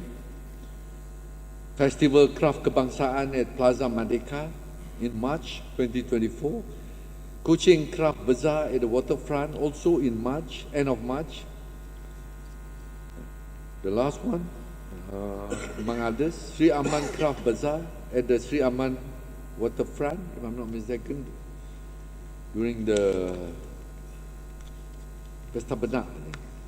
Domestic market, participation of Sarawak Craft, Hari Craft Kebangsaan at Conley Craft Complex, Kuala Lumpur, in February until end of February until early March. ASEAN Tourism Committee meeting in Kuching in the first week of March, among others. International market, INA Craft 2024 in Jakarta, end of February until early March. A Sarawak delegate led by Yang Muhammad Datuk Seri Noordin Lawan, the Deputy Minister of MTCP, went for INA Craft 2024 in Jakarta with the mission to foster networking and rapport with other delegates at the event. Among the new notable personnel met at the event were Mr. Aziz Mutazef, the President of World Craft Council, who took over from Madam Ganda, who passed away during COVID. He is the President of the World Craft Council, Asia Pacific region, and senior officials from the Ministry of Creative Economic Indonesia. This meeting hopes to see inroad into creating a sound and stronger regional networking for Sarawak craft industry. Sarawak craft's strong presence at international events was evident through ASEAN Handicraft Promotion and Development Association participation, where some of the members from Sarawak showcased Sarawak unique craft to the delight of visitors. International meetings and events. Sarawak Craft Council will be part of the ministry's team at selected international events and meetings, such as INA Craft Jakarta, in IMEX Frankfurt, because I know the head of Sarawak Craft Council now is together with Datuk Noordin at IMEX. Benchmarking visit to Singapore in July. Bali Art Festival also in July. Craft Community Development. Sarawak Craft Council together with Craft Tangan Malaysia, Sarawak, and other related agencies will continue to synergize the effort to ensure the healthy growth in the number of craft producers and entrepreneurs. Craft Community Development Initiative does not only emphasize on preserving traditional skills and conservation of cultural heritage, but it must also be able to monetize the effort in order to generate incomes for the local economies through deliberate initiative, creativity, and innovation. As of the first quarter of 2024, Sarawak craft sales recorded total of ringgit Malaysia 5.43 million sales. Sarawak Craft Council initiative in the first quarter of 2024, 171 new craft producers were registered. 5 new activities under the Craft Community Development Program were planned for 2024, namely Handicraft Home Training Program, Monitoring and Data Collection Exercise, Raw Material Processing, Skill Training in Production, and Educational Trips. Craft Tangan Malaysia. In the national craft scene, Craft Tangan Malaysia reported a total sales of ringgit Malaysia 89.48 million for the first quarter of 2024. For the year 2024, Craft Tangan Malaysia Sarawak is putting target sales of ringgit Malaysia 27 million by craft entrepreneurs registered with them.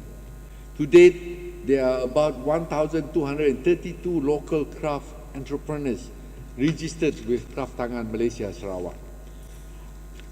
accolades and achievement in the first quarter of 2024.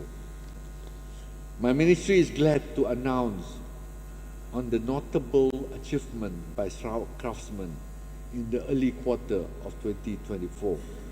Among them are Puan Bangi Anak Imbol, a Puan Kumbu weaver.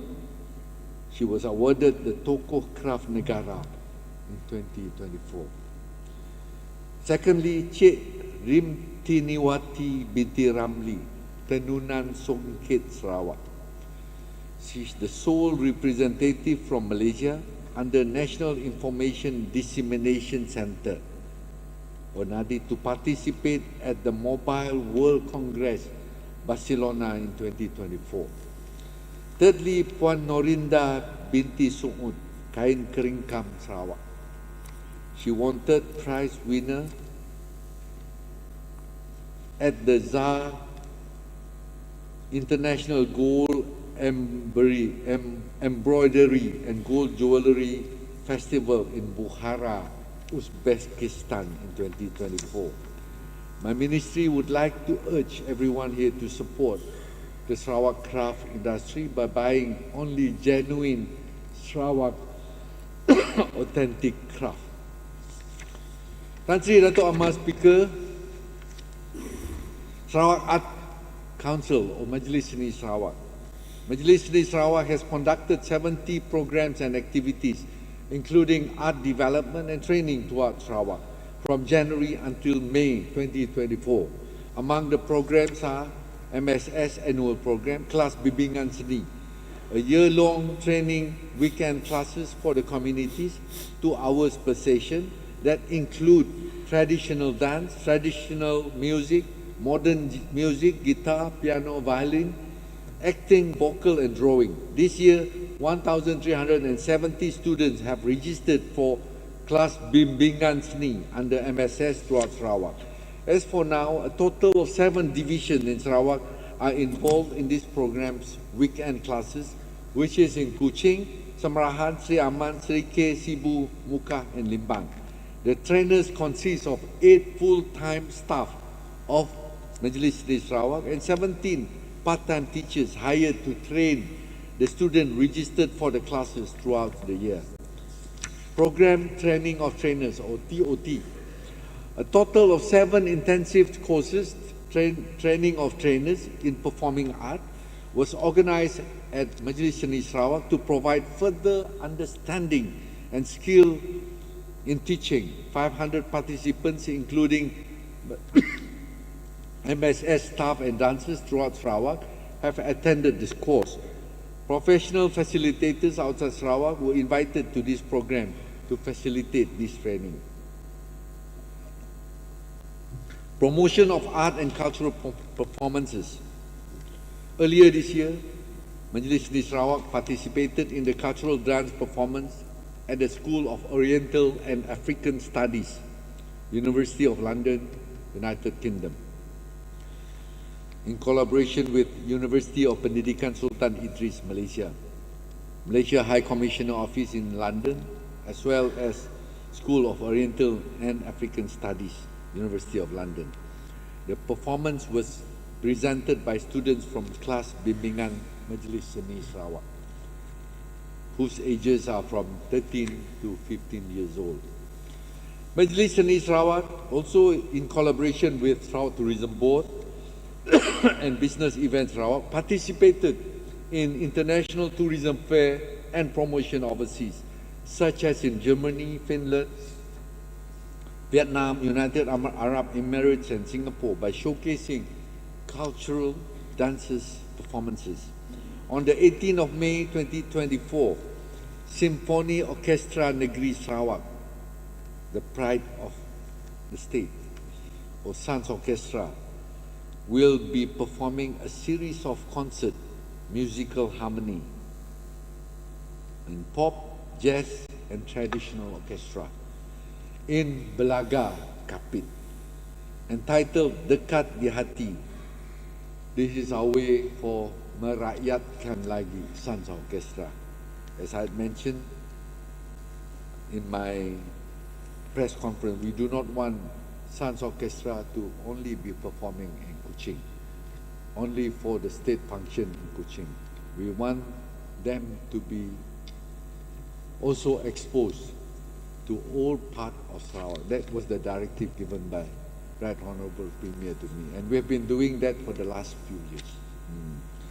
A total of 45 musicians will be participating in this performance. Aside from that, there will be cultural performances and a few local artists from the area who will be performing in this program also. In enhancing tourism, creative industry and performing art in Sarawak, Majlis Seni Sarawak also provides supporting grants, My Seni grant to various communities throughout Sarawak for innovation and sustainability of the art, in collaboration with resident offices. Jerayawara My Seni programs were held in Sri Aman, in Betong, in Miri, Sibu, Bintulu and Muka to create awareness of My Seni supporting grant. For the development of art and culture, last year, 2023, Majlis Seni Sarawak approved a total of 1 million ringgit My Seni supporting grant to individual, association and schools, including IPTA or Institute Pengajian Tinggi Awam throughout Sarawak. For the first quarter of this year, Majlis Seni Sarawak has received several applications throughout Sarawak and approved 138,000 ringgit to organize their program. The recent handing over ceremony of Sarawak Performing Arts Centre at the Old Dun Building, dated 2nd of May 2024, was officiated by Right Honourable Datuk Petinggi Tan Sri Abang Haji Abdul Rahman Zohari, our Premier of Sarawak, to the consortium of contractors. The renovation work of this centre is expected to complete in 2027. Majlis Seni Sarawak, as the end user, will ensure the centre become the hub for local and international performers to showcase their artistic performances with high standard of artistry equivalent to other performing arts centres worldwide. For one of the this year's men's program, Majlis Seni Sarawak will be performing for the opening as well as the closing ceremony for the 21st Sukma or Sukan Malaysia Games, and as well as the 21st Para Sukma 21st Para Sukma 2024 Games. Currently, a total of 2,000 individuals from various schools, from IPTA, from IPTS, from agencies, from NGOs and associations throughout Kuching, as well as other divisions from Sarawak, are being trained by MSS or Majlis Seni Sarawak just for this purpose. On the Dewan Undangan Negeri debate, I would like to thank ahli-ahli yang berhormat, Porepok, Telang Usan, Batu Kitang, Bak Kelalan, Pujut, Katibas, Tebedek, Opa,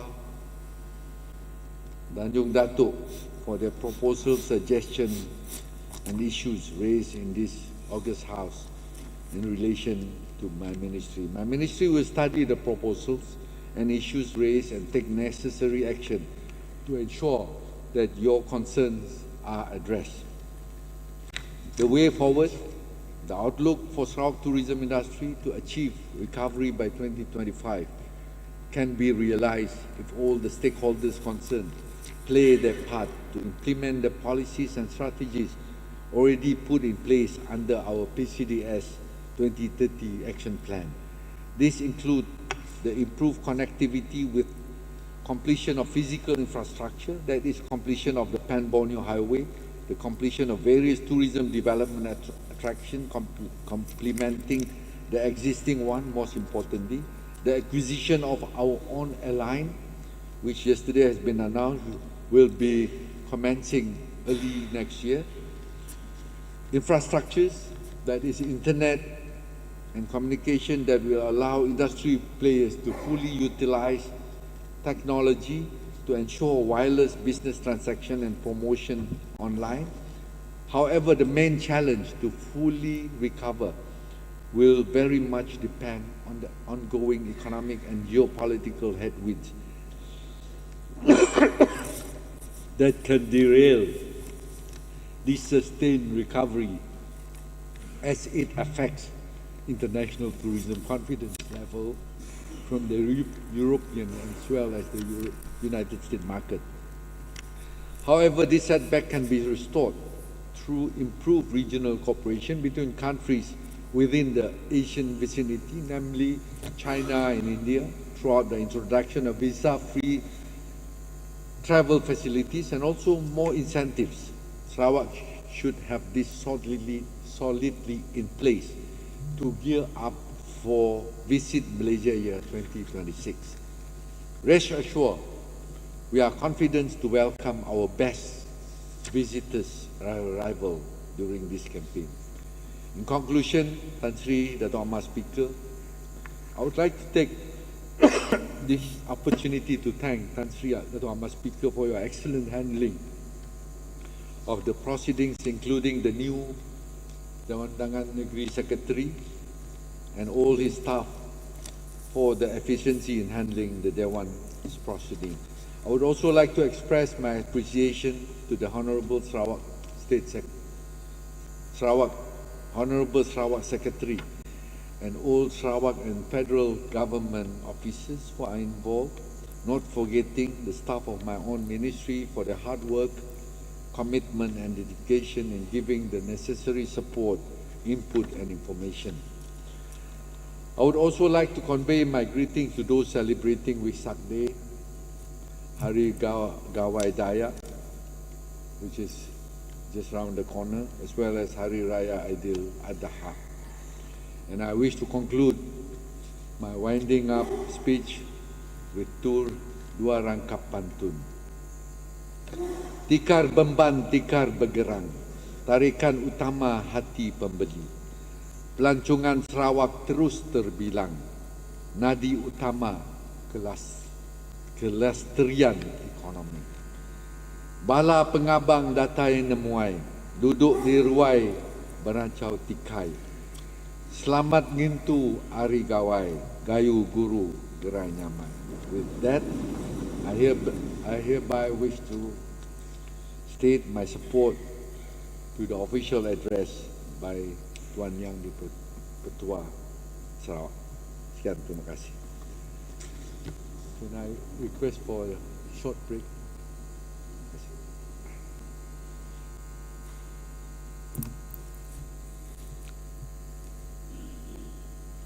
Member for Padungan, I stood down your motion.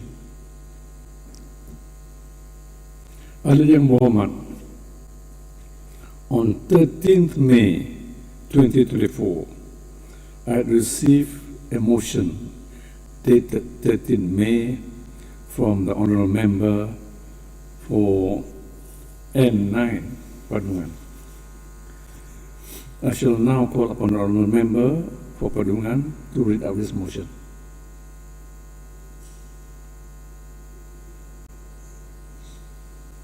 Thank you, Mr. Speaker. This is my motion.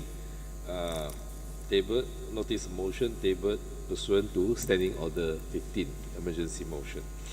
Whereas on 10th of May 2024, a durian hawker Ignatius Anthony Angkailun has been served with a notice to cease trading as a hawker at the Padungan Season Fruit Market, open bracket, Padungan Roundabout, close bracket, within 7 days from the date of the notice by Majlis Bandaraya Kuching Selatan, MBKS. The alleged offence in the notice was that the hawker was selling durian Musang King without license from MBKS at the market. 2. About 6 months ago, on 5th of December 2023, MBKS first issued a notice requesting this hawker to remove the sun tent erected at the market. When the hawker, together with other hawkers, through my office, requested for a meeting to clarify the matter. MBKS refused to meet up. 3. The inconsistent reasons given by MBKS in its notices ordering the cessation of trade and the non-transparent manner in the conduct of the matter smack of impropriety in the decision-making process of MBKS. 4. The said hawker has been trading there for more than 10 years and selling durian, including Musang King durian, which is a seasonal fruit, and has been paying MBKS daily license fees up until about 2 months ago, when MBKS, without any reason, stopped collecting the license fee. 6. Through years of effort, the hawker has built up a reputation, and his durian store has now become a place of interest for tourists visiting Kuching to have a feast of durian. 7. Such abrupt stop to his business will severely impact the hawker's livelihood and that of his family. He is only trying to earn a living, and the authorities should not be making it so difficult and forcibly closing down his business. Therefore, it is moved that this House hereby resolves that MBKS be directed to review its decision to cease the trade of the hawker Ignatius Anthony Ang Kailun at the Padungan Season Fruit Market, and to allow the said hawker to continue carry out his trade at the market. Thank you, Mr. Speaker. Alalim Rahman, this is my ruling. The facts of the case: Ignatius Anthony Ang Lailun is a lone hawker illegally selling durians at the Padungan Season Fruit Market. In the words as contained in the notice of MBKS, as quoted in a motion, that the hawker was, quote, selling durian Musang King without license from MBKS at the market, quote ends. Notwithstanding the so-called claim that he had been trading on daily license for a number of years, nonetheless, the fact remains he is selling the fruits without proper and legitimate notice. It is therefore against public policy of MBKS to allow an illegal hawker without license to sell durian at the MBKS market. Public interests must be safeguarded and upheld. To condone the illegal practice of selling fruits without license at the Padungan Season Fruit Market would flash a wrong signal and triggers widespread illegality, malpractice, and breakdown of MBKS authority to the detriment of public interest. There is no urgency on the subject matter because MBKS is acting within the law and within its authority. MBKS had made a decision that the said hawker must be removed from the Padungan Season Fruit Market.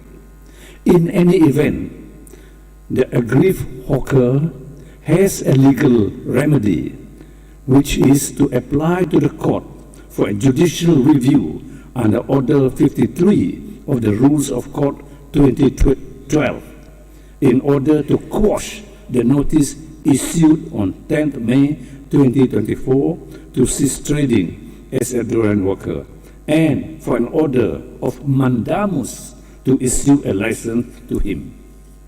The period to apply for judicial review has not expired. The hawker himself must seek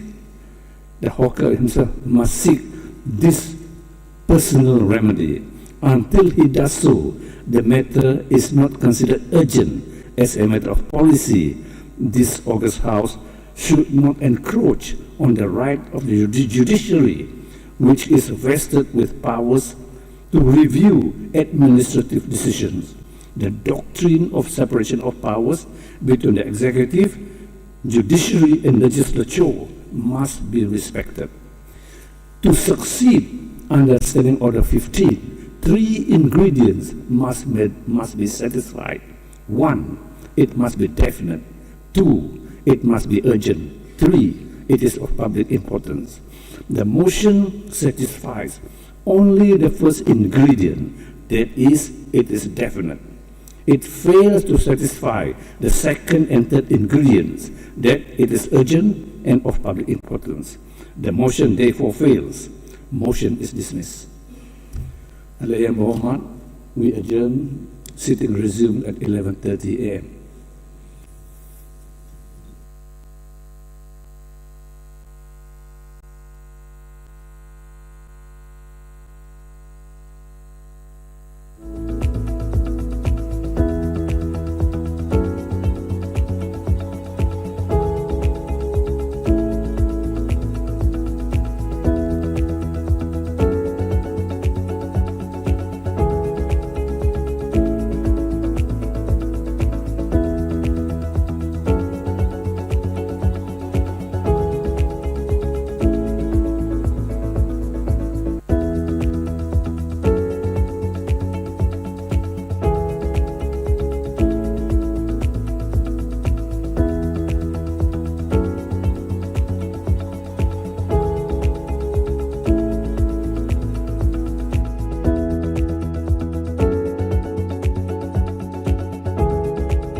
Indah permai pertiwi tercinta, berbilang kaum hidup bersama. Dengan Dengan tekad semangat membara menggapai cita-cita, kemajuan kini dimiliki, kemakmuran kita nikmati. Pemimpin terus mencurah bakti, kejayaan pasti dikecapi. Sarawak gemilang merdeka, rakyat harmoni hidup bersama. 20-30 wawasan direalisasi, Sarawak berpendapatan tinggi. Bersatu teguh setia, sehati sejiwa senada. Jadi kebanggaanku megalah oh namamu, Sarawak maju makmur pertiwiku.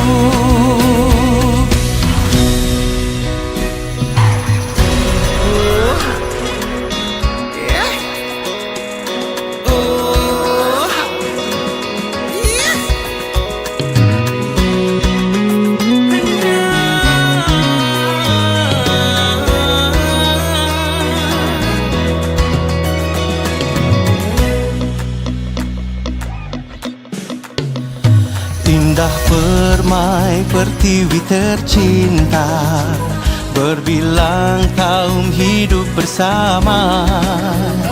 Dengan tekad semangat membara menggapai cita-cita, kemajuan kini dimiliki, kemakmuran kita nikmati.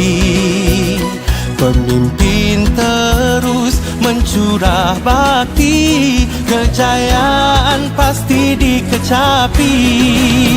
Sarawak gemilang merdeka, rakyat harmoni hidup bersama. 20-30 wawasan direalisasi, Sarawak berpendapatan tinggi. Setia, sehati sejiwa senada. Jadi kebanggaanku megahlah oh namamu, Sarawak maju makmur pertiwiku. Jadi kebanggaanku megahlah oh namamu, Sarawak maju makmur pertiwiku.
ahli-ahli yang berhormat, dengan hormatnya dipersilakan Yang Berhormat Datuk Seri Haji Abdul Karim Rahman Hamzah untuk menyambungkan ucapan pergolongan. Terima kasih. Terima kasih Datuk Speaker. Bismillahirrahmanirrahim. Assalamualaikum warahmatullahi wabarakatuh. Salam sejahtera, salam Sarawak maju makmur, salam segulai sejalan. Saya ingin mengambil kesempatan ini untuk merakamkan setinggi-tinggi tahniah dan syabas kepada Tuan Yang Terutama Yang di-Pertua Negeri Sarawak, Tun Pehin Sri Dr. Haji Wan Junaidi bin Tuanku Jaafar di atas pelantikan sebagai Tuan Yang Terutama Yang di-Pertua Negeri Sarawak yang ke-8 pada 26 hari bulan Januari 2024. Juga atas penggunaan darjah kebesaran Sri Maharaja Mangkunegara yang membawa gelaran Tun pada 26 hari bulan Januari 2024 dan atas penganugerahan darjah Satria Bintang Sarawak yang membawa gelaran Pehin Sri pada 28 hari bulan Januari 2024.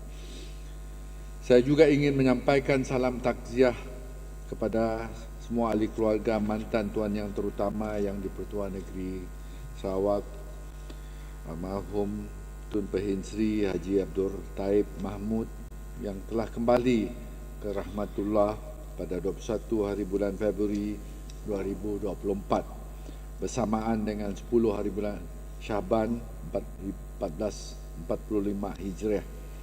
Salam takziah juga diucapkan kepada ahli keluarga mendiang Yang Berhormat Senator Datuk Mutang Tagal Yang di-Pertua Dewan Negara yang telah meninggal dunia baru-baru ini pada 10 hari bulan Mei 2024. Pemergian Allahyarham Tun Pehin Sri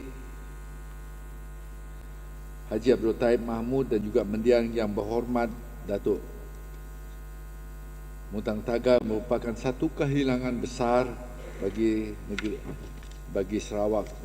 Segala jasa, perjuangan dan juga pengorbanan mereka yang akan tetap dikenang dan oleh setiap pemimpin dan juga rakyat Sarawak dalam memacu kemajuan Sarawak ke tahap yang lebih tinggi lagi, insya-Allah. Setinggi-tinggi penghargaan kepada Tuan Yang Terutama Yang di-Pertua Negeri Sarawak di atas ucapan sempena pembukaan mesyuarat pertama bagi penggal ketiga Dewan Undangan Negeri Sarawak ke-19 pada 6 hari bulan Mei 2024 yang lepas. Kementerian saya menyokong sepenuhnya agenda pembangunan negara berteraskan Sustainable Development Goals SDGs 2030, Environment, Social and Governance ESG dan juga Post-COVID Development Strategy 2030 dalam menerapkan setiap pelaksanaan dasar serta program-program yang memperluaskan mesej berkaitan pembangunan mampan di Sarawak. Datuk Speaker, Sukma ke-21 Sarawak 2024.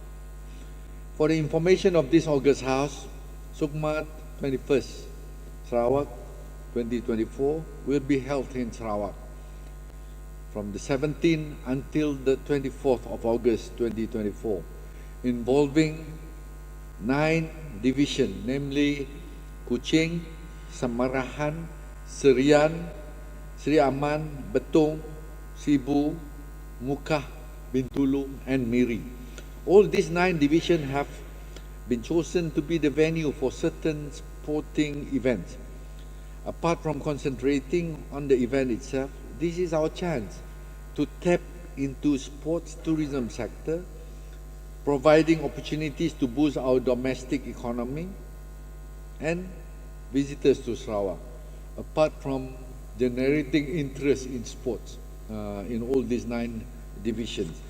Other than showcasing international sports infrastructure, this will be a golden opportunity for the athletes as well as visitors to explore into Sarawak diverse and rich cultural heritage. With that, Yang Berhormat Datuk Amar Haji Muhammad Abu Bakar bin Mazuki, Sarawak State Secretary, is appointed as the chairman of the Sukma 21st Organising Committee, supported by 25 working committee from various Sarawak and federal agencies, departments and agencies, in preparing Sarawak to be the best organizer for Sukma 21st, and set to make history as the largest ever organized, featuring 488 events across 37 different sports. My ministry has established the Sukma Secretariat led by Yang Berbahagia Datuk Hee Changki, Deputy State Secretary in charge of operation, to coordinate with the 25 working committees in ensuring the seamless organization of this unprecedented event.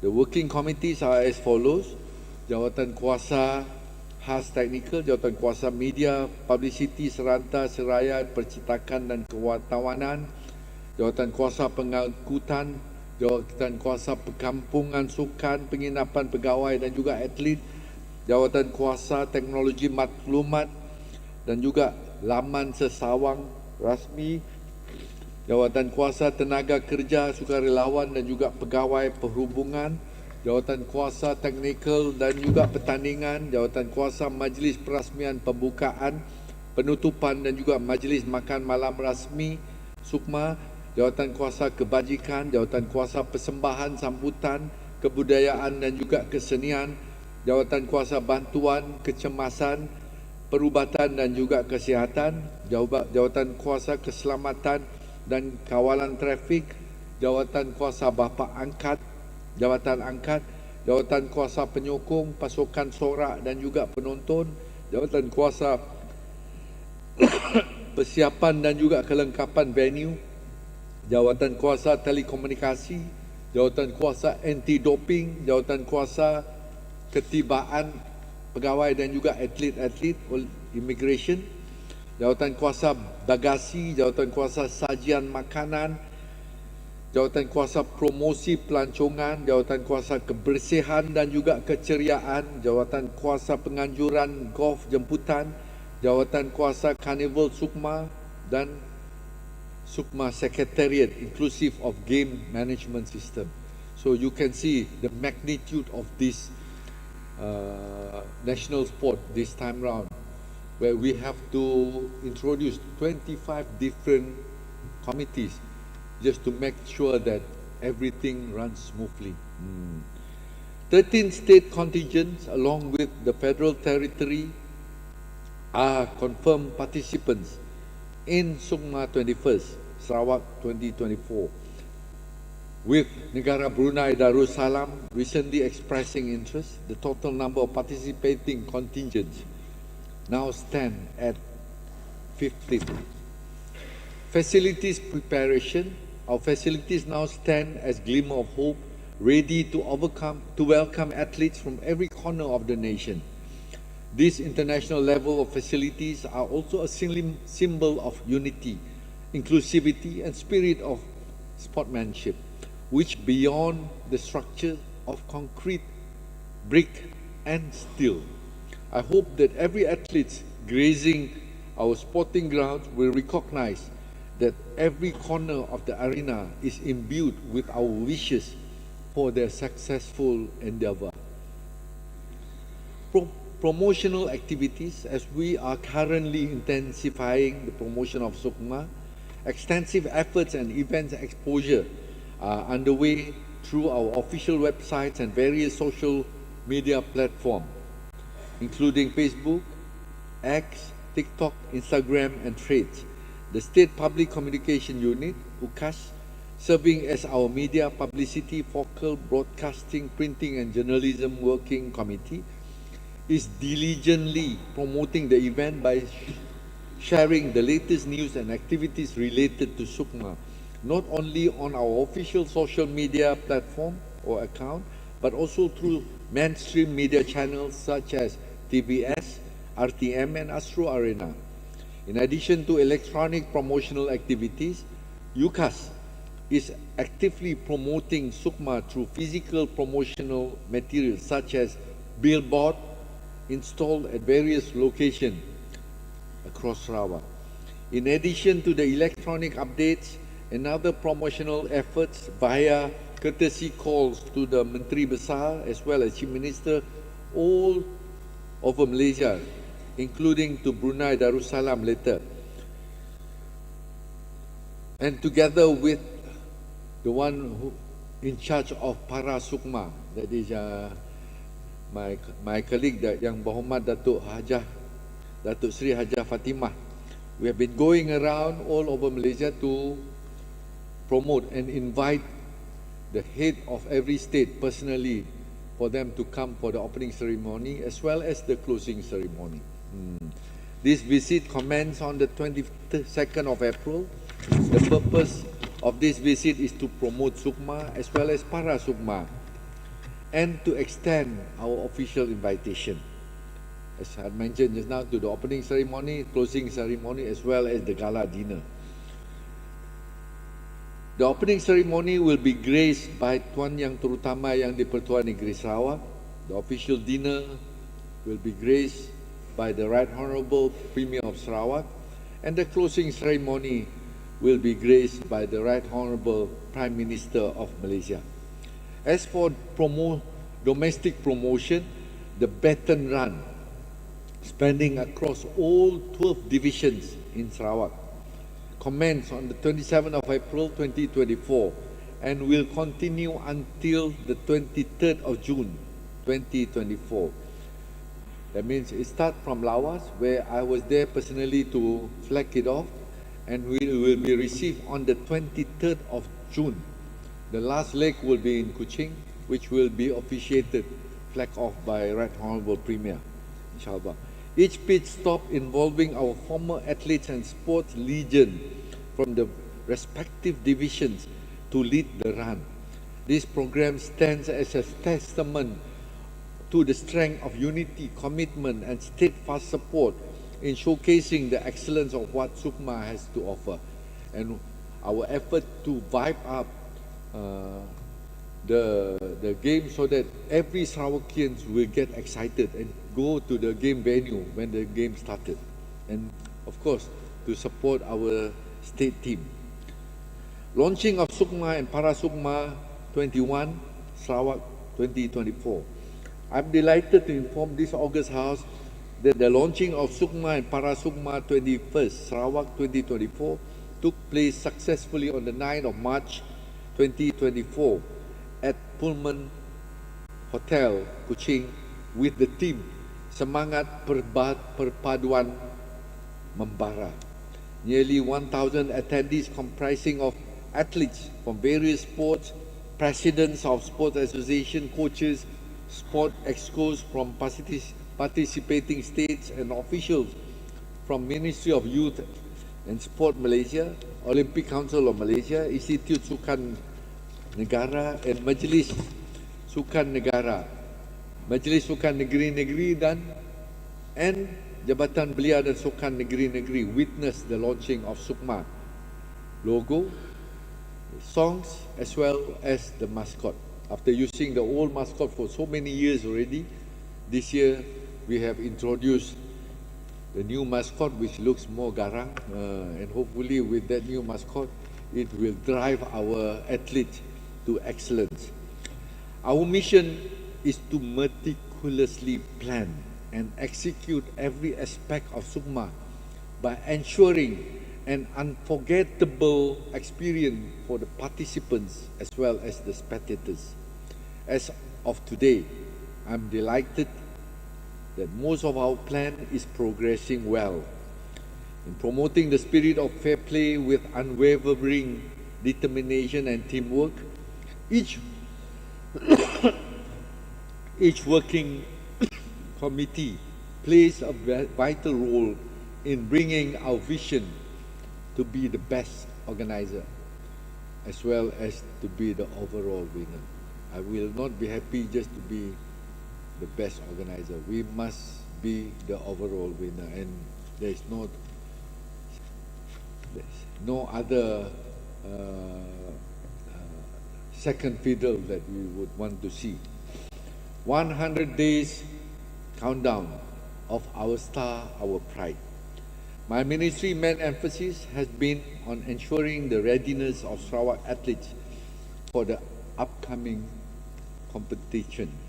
Among the key preparation includes appointment of the team managers, the head coaches and the coaching staff, preparation of training and competition venue, provision on training and meal allowance, decentralized and centralized training phases, preparation and procurement of sport equipment including gym equipment, domestic and international exposure program, enhancement of high performance program, strength and conditioning, sport nutrition and supplement, sport psychology, performance analysis and sport medicine, athlete motivation camp, warriors camp and coaches camp, and medal target workshop.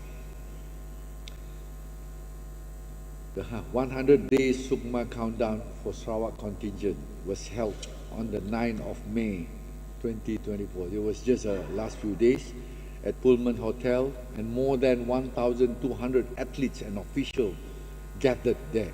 Practically almost all our athletes were there to hear the motivational speech by Right Honourable Premier. As of today, we are left with 95 days before commencement of Sukma Games. The objective are to render extensive support and to uplift the morale of Sarawak athletes, which was done by the Right Honourable Premier of Sarawak. That was the day we also introduced the chef de mission of the Sarawak contingent and fostering unity for the forthcoming Sukma. Prior to the event, Sarawak Warriors Camp, Sarawak Warriors Camp were held from the 6th to the 12th of May to prepare for our athletes mentally, physically and emotionally ready for the Sukma. Dubbed as our star, our pride, and rallying under the war cry of Agi Hidup, Agi Ngelaban. The athletes participated in this program to uplift their fighting spirit, recognize their critical role in achieving our aim of becoming the runaway winner in this, or the runaway champion in this forthcoming Sukma. Datuk Speaker, the new dimension for youth development in molding the youth into future leaders. My ministry has aligned a new dimension of youth development of Sarawak, which integrates post-COVID-19 development strategy 2030 and sustainable development goals 2030. Through the SDGs, my ministry has prioritized 9 goals aimed to global transformation, including promoting good health and well-being, ensuring quality education, fostering gender equality, supporting decent work and economic growth, reducing inequalities, building sustainable cities and communities, promoting responsible consumption and production, advocating for climate action, and encouraging partnership for the goals, as highlighted in the Tuan Yang Terutama Yang di-Pertuan Negeri Sarawak speech during the opening. The new dimension of youth development entails acknowledging the youth as pivotal drivers of change rather than merely beneficiaries of development efforts. It underscores the importance of empowering young people to engage actively in decision-making process, nurturing their leadership qualities and abilities, and creating avenues for the impactful involvement in tackling global issues. Youth in Action. Programs such as My Set Go Rural, which was done at Awat-Awat, Lawas, Jelajah Belia Sarawak, at Kanawit, Jom Sungke at Bintulu, Miri and Kuching, that have been implemented in the first quarter of this year, has successfully involved more than 17,000 youth. We are proud to inform this August House that all of these programs have been implemented by our passionate Sarawak Youth Association.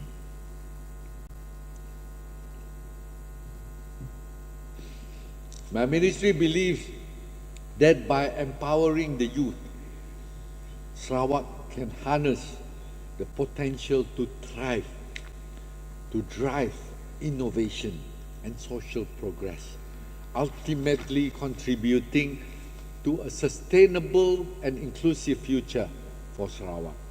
This approach acknowledges the potential of youth to drive positive social, economic, and environmental transformation. For future engagement, there will be the first ever youth social experiment, Project B Orang Baik, BOB, Project Bob, conducted by Club Belia Bagas Bandar Bintulu to involve our youth in acts of kindness, promoting our Eastern culture and values of empathy and compassion throughout Sarawak.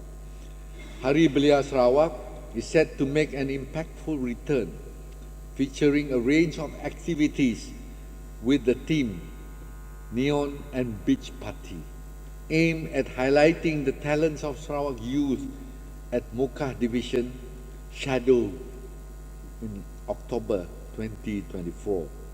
This year, the program would be based on 5G concept, that is, growth mindset, global connection, glorious tradition, grateful society, and go green awareness to accelerate the mission towards world-class youth 2030. In addition, it aims to recognize and appreciate the achievement of individuals and youth organizations who have significantly contributed to the state through the presentation of Anugerah Belia Sarawak 2024. I hope for overwhelming support from the locals and national levels. With the support given, the Hari Belia Sarawak would surely be successfully implemented and would be able to achieve its targeted goal. Nurturing future leaders.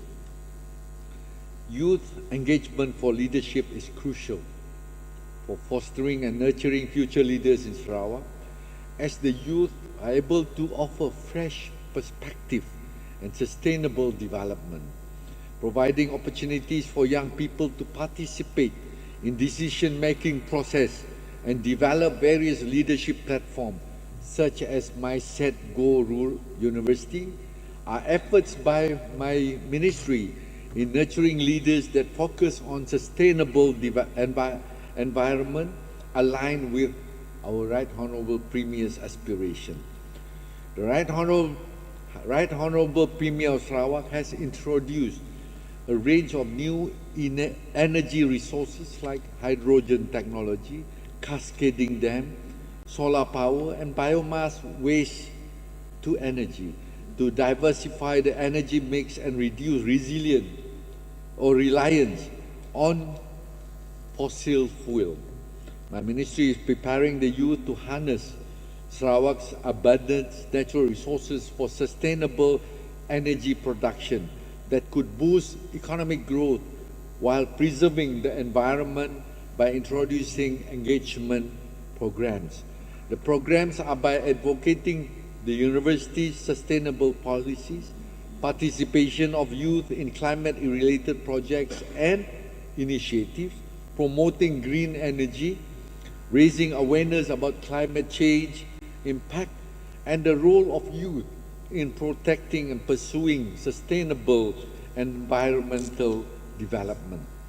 Among programs aimed to raise awareness and youth mindset change are program Community Belia, pemindahan ilmu mengguru sisa dapur menjadi produk kompos dan juga sabun, Leave No Trace Behind program, Rakan Muda Bumi, dan upcoming international event Rainforest Youth Summit in June this year.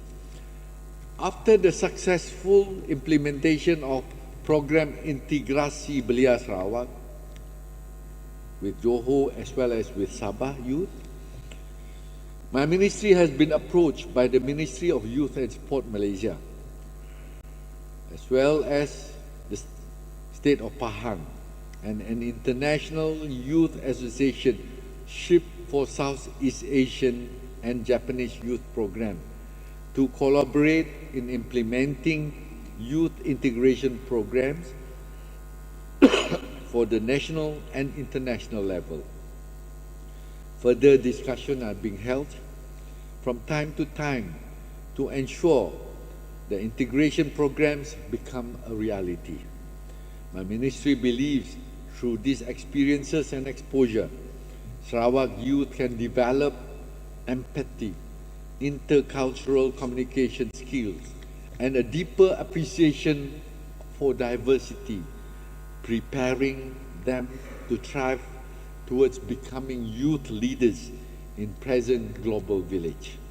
In line with PCDS 2030, Sarawak government has set goals for our youth to uphold the region's excellence in social, economic, sports, creativity, volunteering, and more. My ministry acknowledges the vital role of youth in the development of PCDS 2030. We have successfully collaborated with the Sarawak Economic Planning Unit, or EPU, of the Sarawak Premier's Department to promote PCDS 2030 and raise Sarawak youth to global standard.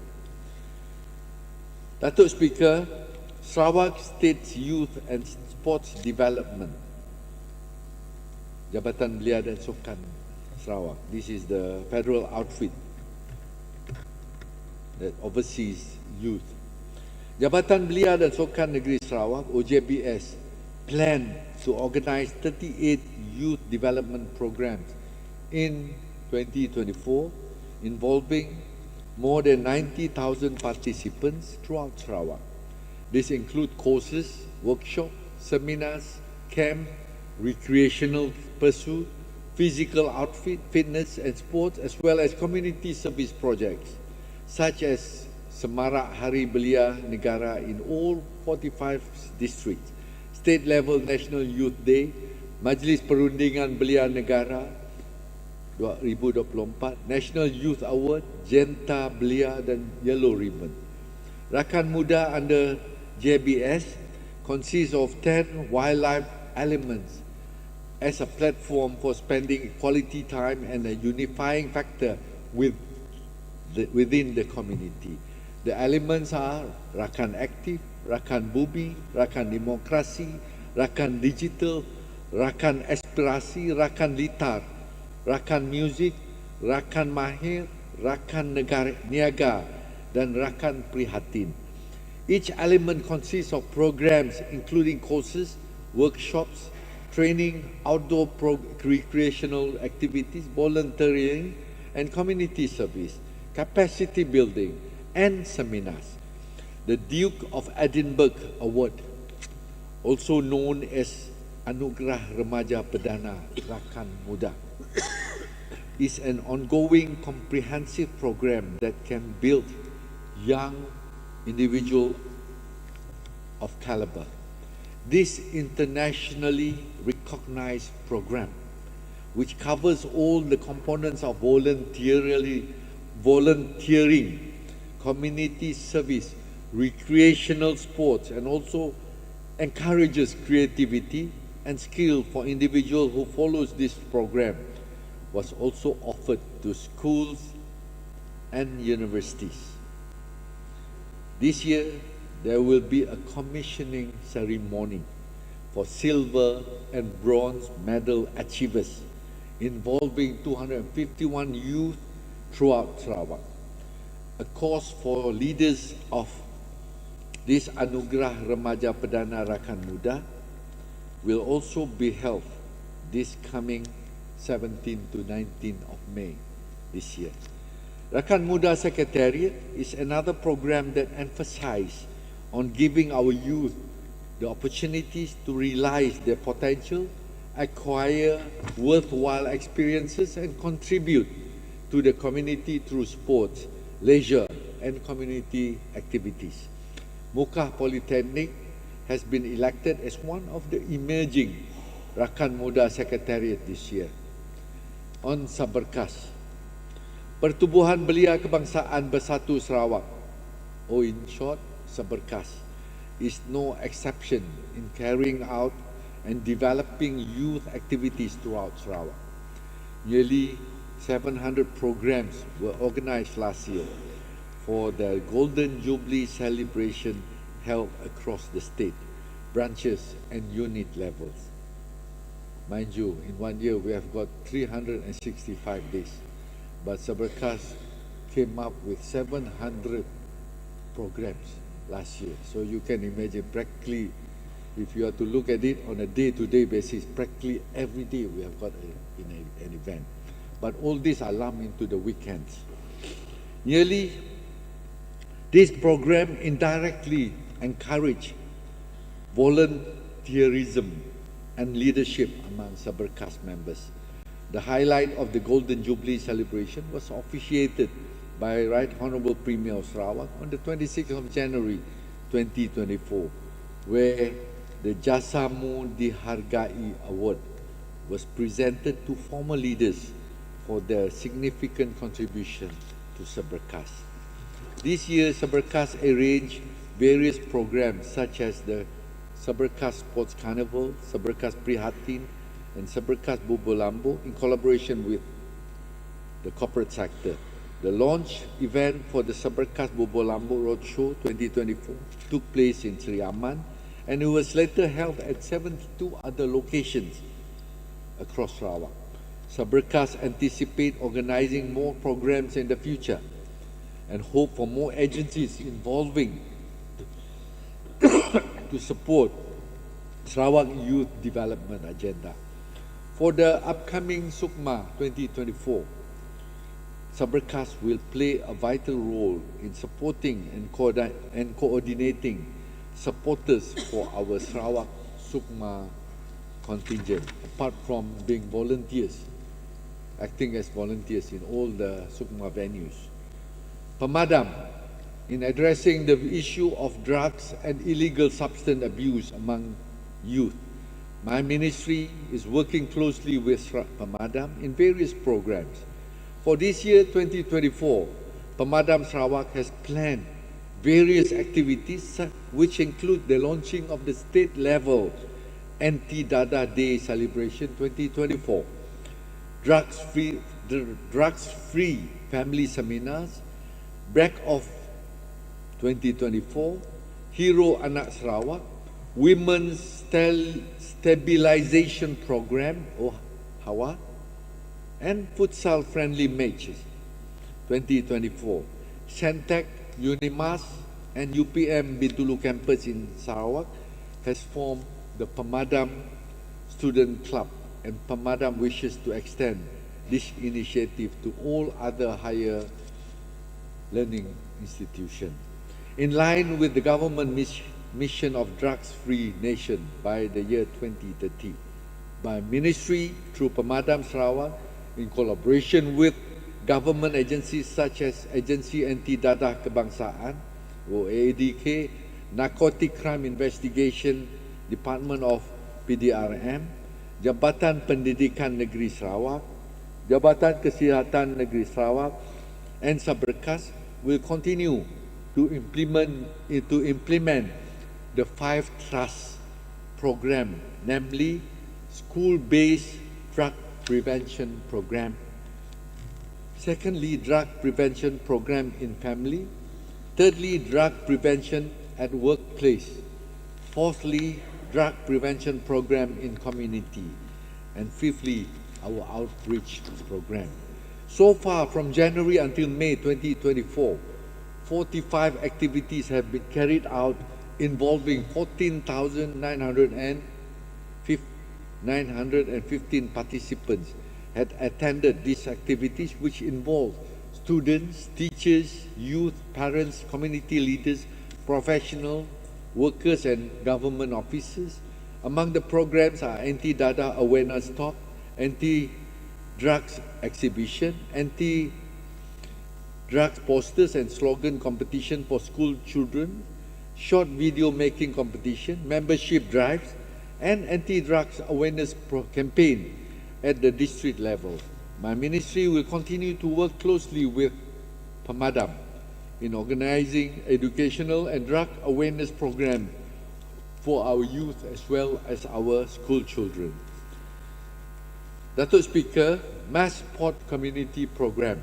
From January until April this year, in championing sports for all among Sarawakians, the Sarawak Active Program was participated by more than 10,000 participants statewide.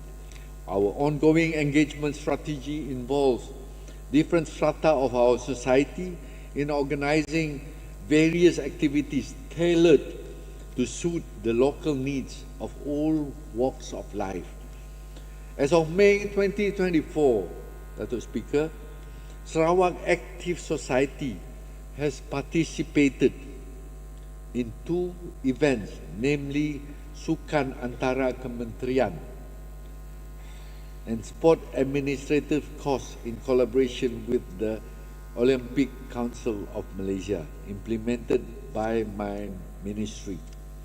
Our counterpart, JBS, has also scheduled to organize 28 programs, including Hari Sukan Negara, Program Kemahiran Asas, Latihan Sukan Asas, Kelas Latihan Sukan, Kelas Kaprik, Wall Climbing, Recreational Nature Exploration and Basic Outdoor Recreation course.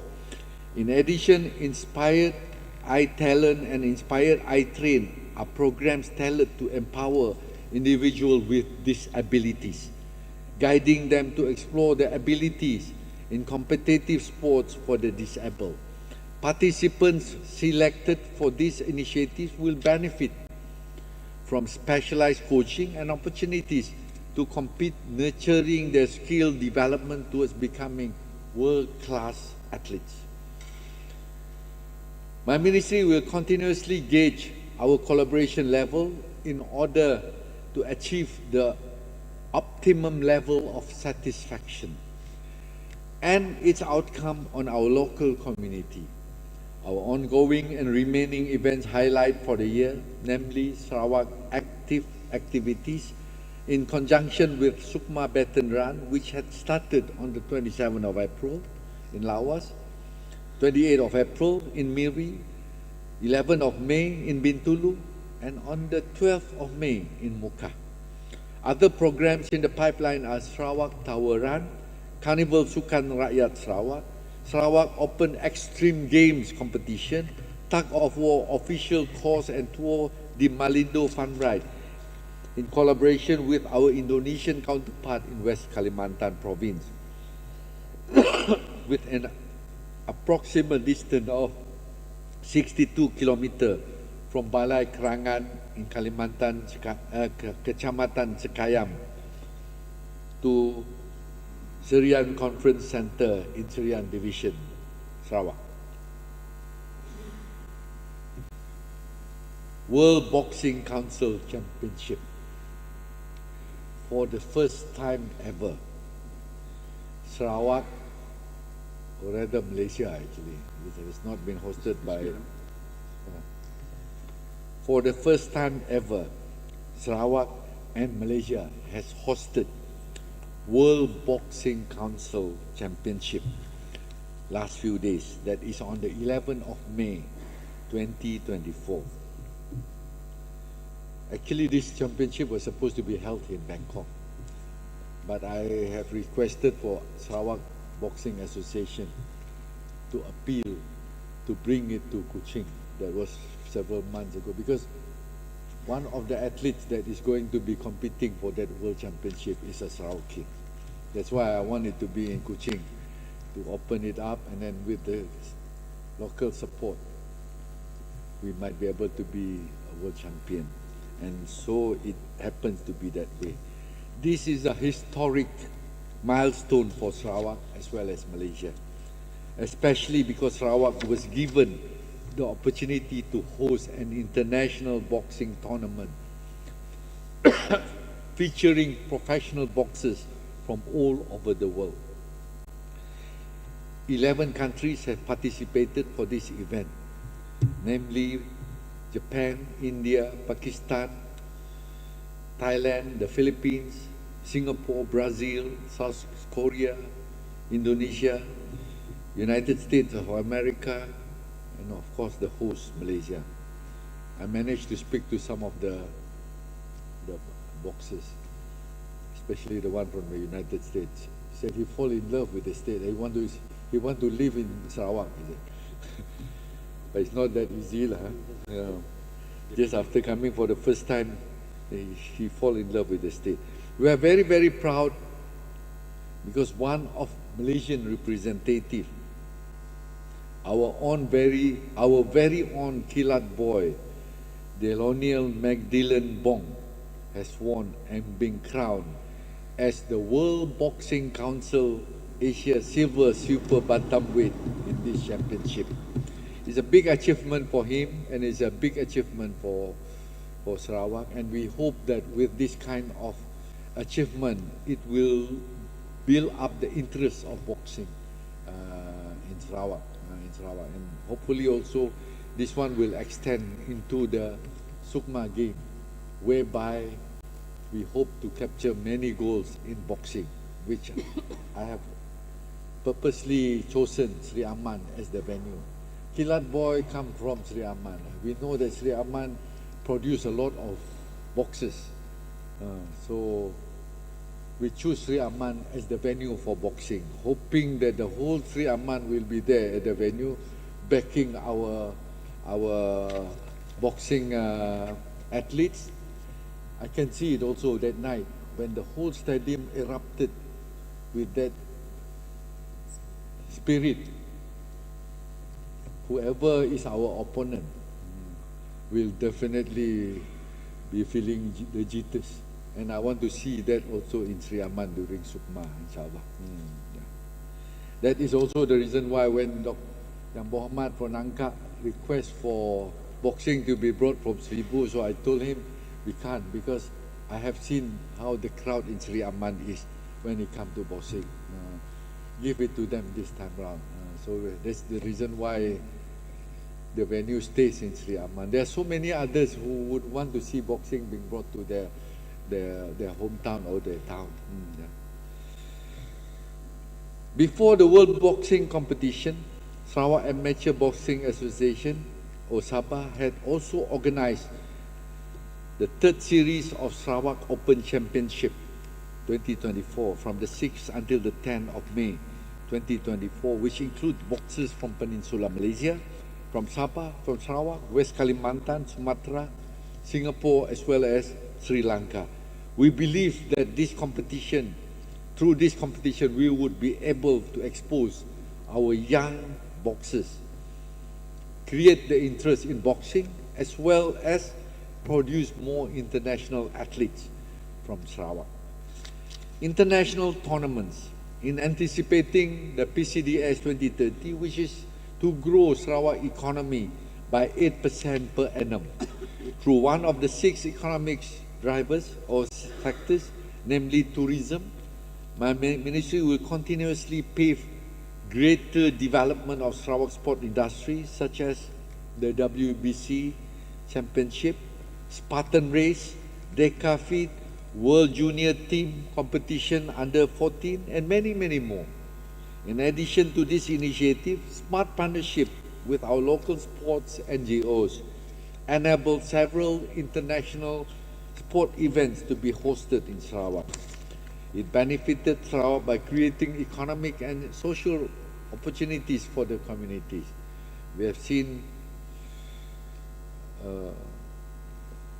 apart from boxing, tennis also.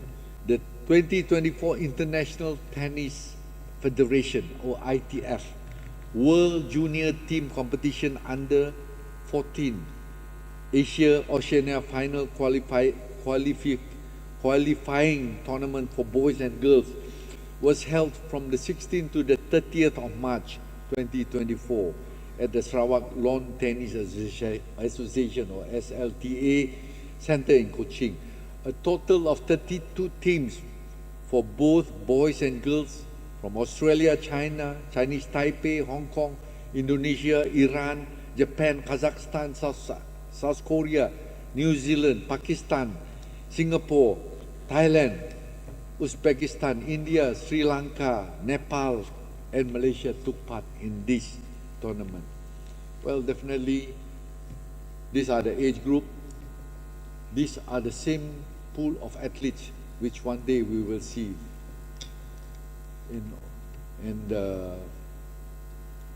playing at the professional level, whether it's in Paris or whether in the Grand Slam matches. The prestigious Sarawak International Open 10-pin Bowling Championship 2024 is scheduled to be held on the 10th until the 15th of June 2024 in Kuching. This international event, hosted by the Sarawak Amateur Bowling Association, is sanctioned by the International Bowling Federation. From the 5th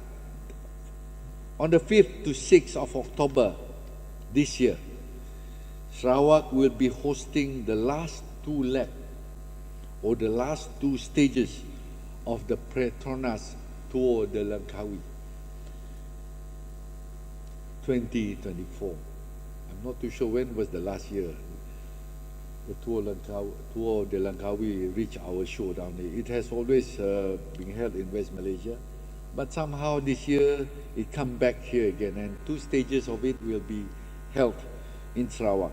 Tentatively, stage 7 from Miri to Bintulu, which is a total distance of 199.3 kilometers, as well as stage 8, which is held in Bintulu. It might be a criterium race, it's just within Bintulu, covering a total distance of 166.8 kilometers.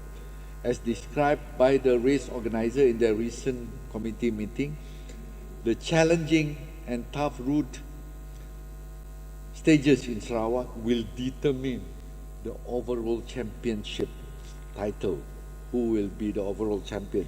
And this event is expected to be telecast live for more than 12 hours on Eurosport channels.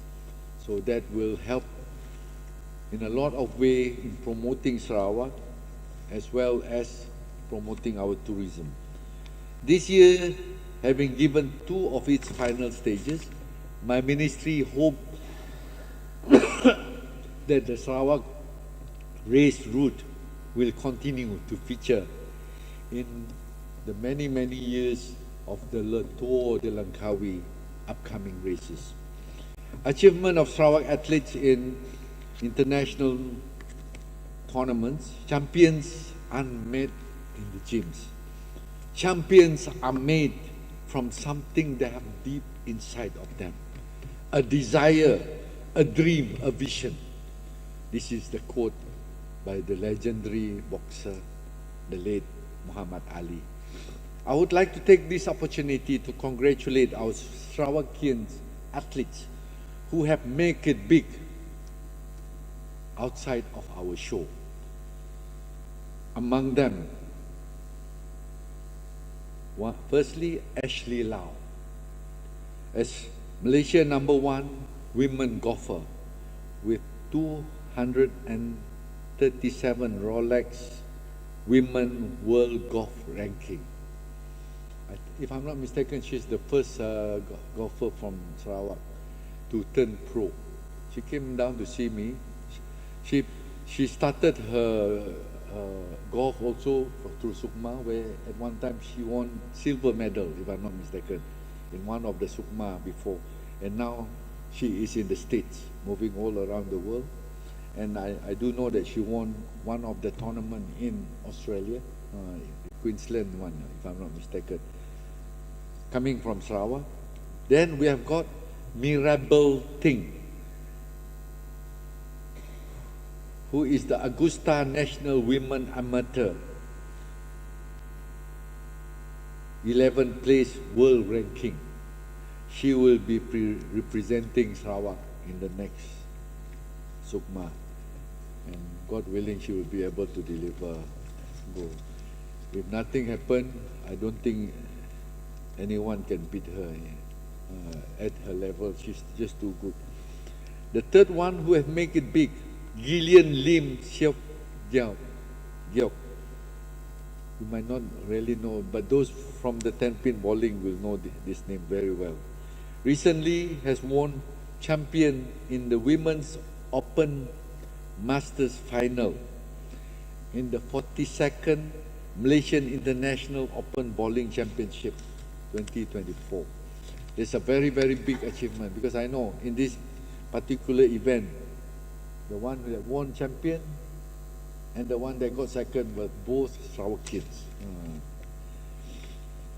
Number 4, Nur Hazirah Ramli. She ranked the top 16 World Youth World Cup held on the 19th to the 26th January 2024 in Peru, and has won champions in Girls Open category in the 42nd Malaysian International Open Bowling Championship. Another bowler. Another name that has made Sarawak as well as Malaysia very, very proud is Muhammad Johan Razali Zulfikar, nickname Jojo. Jojo. Professional Muay Thai fighter who will be going to contest in the upcoming One Championship Friday night in Bangkok on the 7th of June 2024. I'm watching this Jojo, how he has moved up from Sukma, because he was a gold medalist the last Sukma also. And I'm very, very confident looking at how he has developed himself. He will be a world champion one of these days. The 6th one, Cordelia Wee Lee Zin. She's the 6th World Dance Sport Federation Open International Adult Solo Latin category and won 3rd place in the Malaysian Dance Sport Federation National Closed Adult Solo Latin. The 7th name, somebody that will be making us proud, because he's the only Malaysian athlete that is able to qualify in the next Olympic in Paris, Summer Olympic. That is Bertrand Roddick Lises, the first Malaysian athlete to have qualified to Paris 2024 Olympic, Summer Olympic in diving. The only one in diving actually. 8, Boni Bunyao Anak Gustin. He has qualified to Paris 2024 Summer Paralympic in powerlifting. 9, Jong Yi Ki has qualified also to Paris 2024 Olympic, Paralympic, also in powerlifting. 10, Muhammad Nur Saiful bin Zulkifli has qualified to Paris 2024 Summer Paralympic in swimming. If I'm not mistaken, this athlete is from Asajaya. Very proud of him. The 11, Abdul Razak bin Abdul Rahman has qualified to Paris 2024 Summer Paralympic in Bosnia. Dato' Speaker, Youth Entrepreneur Development. In 2024, my ministry has led numerous efforts to support and empower youth entrepreneurs.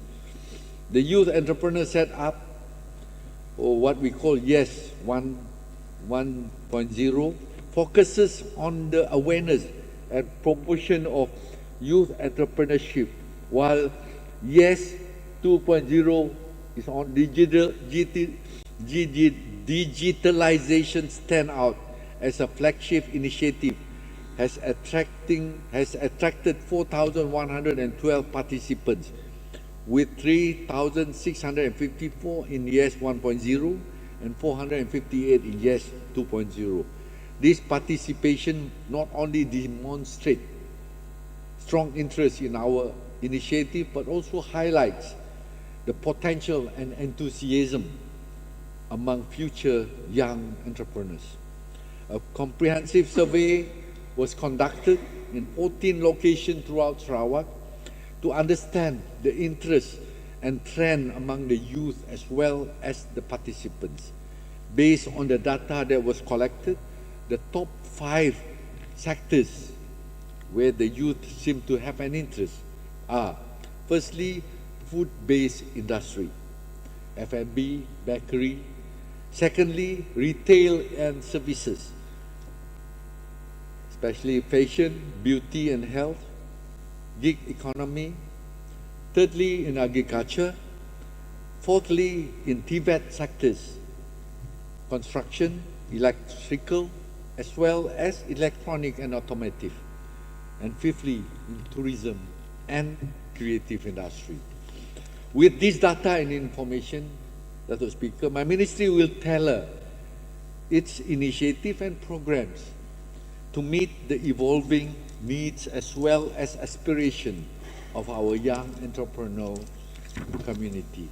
In the light of this, my ministry is actively involved with relevant federal as well as state agencies in designing a comprehensive youth startup program tailored specifically to cultivate and empower young entrepreneurs in Sarawak.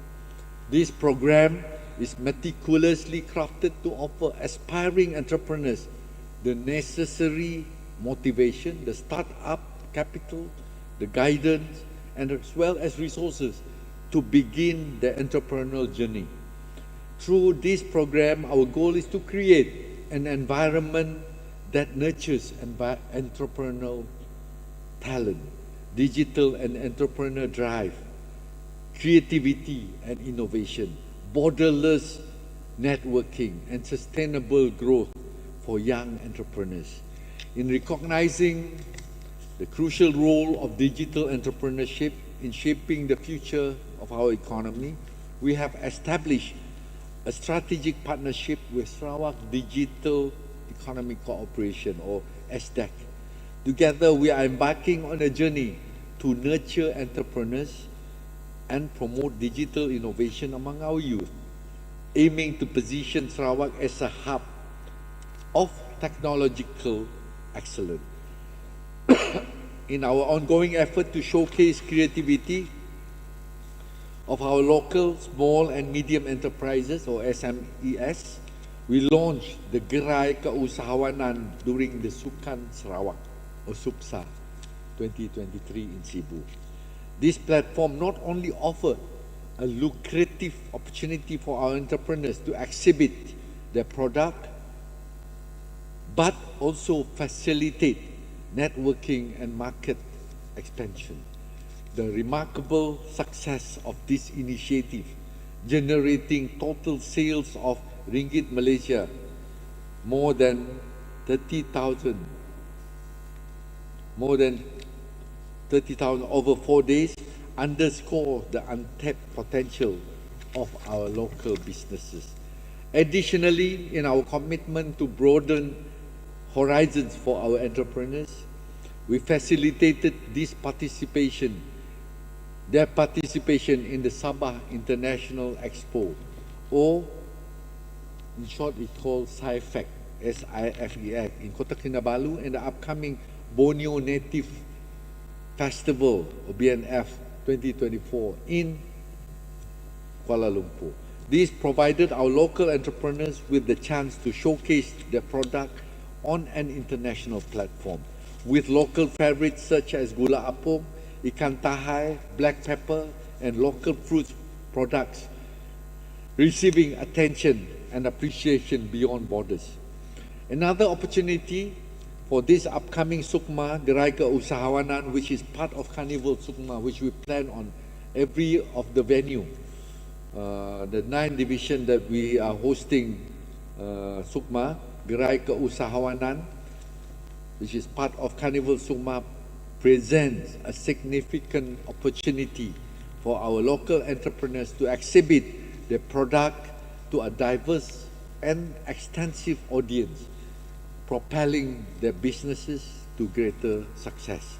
Way forward in advancing entrepreneurship development, my ministry is actively engaged in enhancing various aspects, including benchmarking visit, education and training, capital support, networking and monitoring, market access, digital initiative, entrepreneur ecosystem, and awareness programs.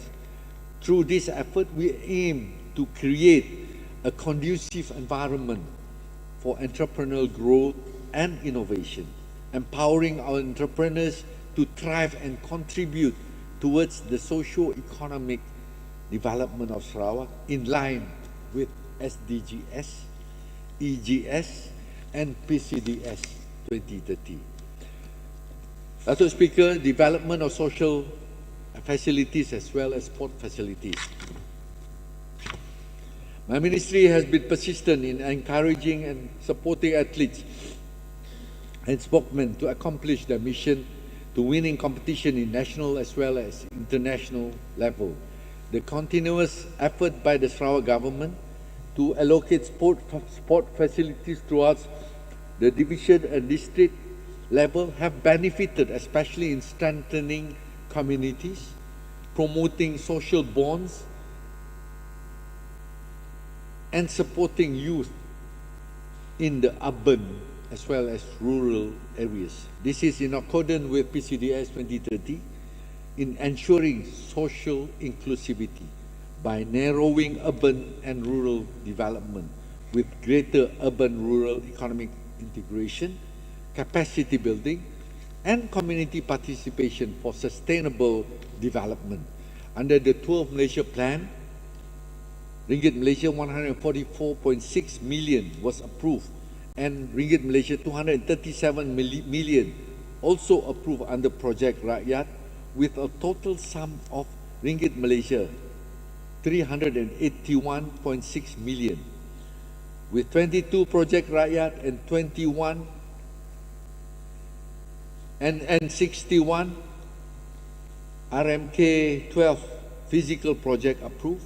My ministry is committed to provide a conducive, safe and standard sport facilities for rural communities, youth, rural communities and sportsmen, as well as identifying, polishing and developing the sports potential. At present, these projects are in various stages of implementation. Under planning, there are 38. Under implementation, there are 35 projects. The one that has already been completed are 10 projects. For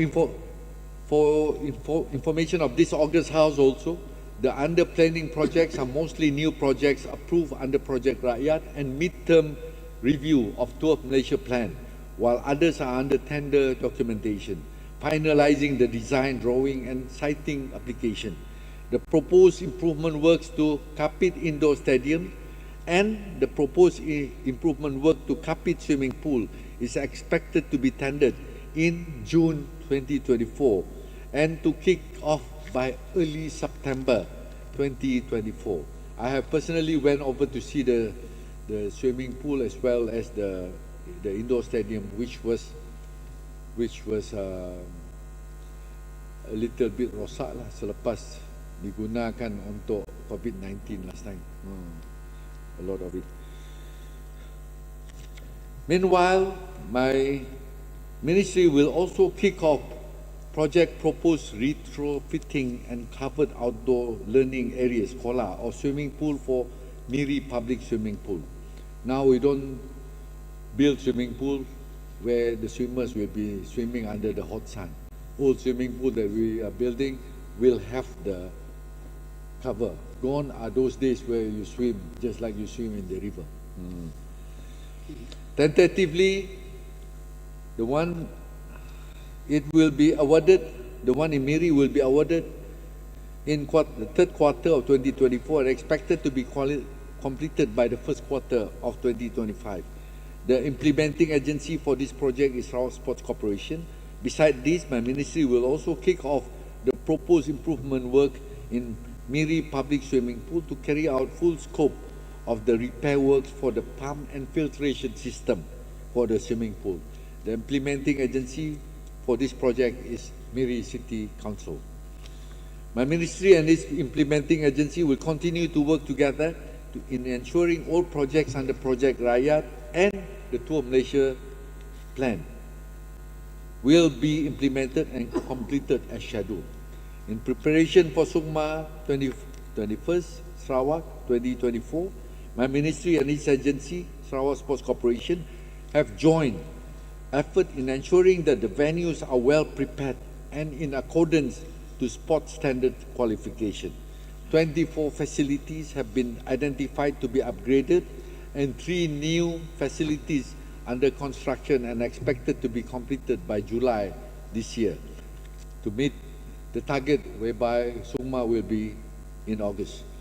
The facilities are as follows: Stadium Sarawak in Kuching, Stadium Negeri in Kuching, Pandalela Rinong Aquatic Centre also in Kuching, Lawn Ball Arena in Petrajaya, Stadium Hockey Negeri Sarawak in Padungan, Stadium Hockey Petrajaya, BMX Track Bukit Siol in Kuching, Archery Range in Petrajaya, Lapangan Sasa Menembak Petrajaya, Pusat Squashi Sarawak also in Petrajaya Kuching, Pusat Petong Sarawak in Santubong, Stadium Perpaduan Petrajaya, Gelanggang Tennis SLTA also in Kuching, Gelanggang Bola Keranjang Dewan MBKS which will be upgraded, Stadium Tertutup Semerahan in Semerahan, Stadium Tertutup Kompleks Sukan Sri Aman in Sri Aman, Stadium Tun Ahmad Zaidi in Sibu, Indoor Stadium in Sibu, Stadium Mukah, Stadium Terbuka Bintulu, Stadium Muhibah Bintulu, Perkampungan Sukan Petronas in Miri, Stadium Miri, Stadium Bandaraya Miri. And the 3 new facilities are Sarawak Cricket and Rugby Ground, Petrajaya, Wushu Training and Competition Centre, Petrajaya, and the Sarawak Sport Village also within the sports complex in Petrajaya. Camp Belia and Dewan Suara.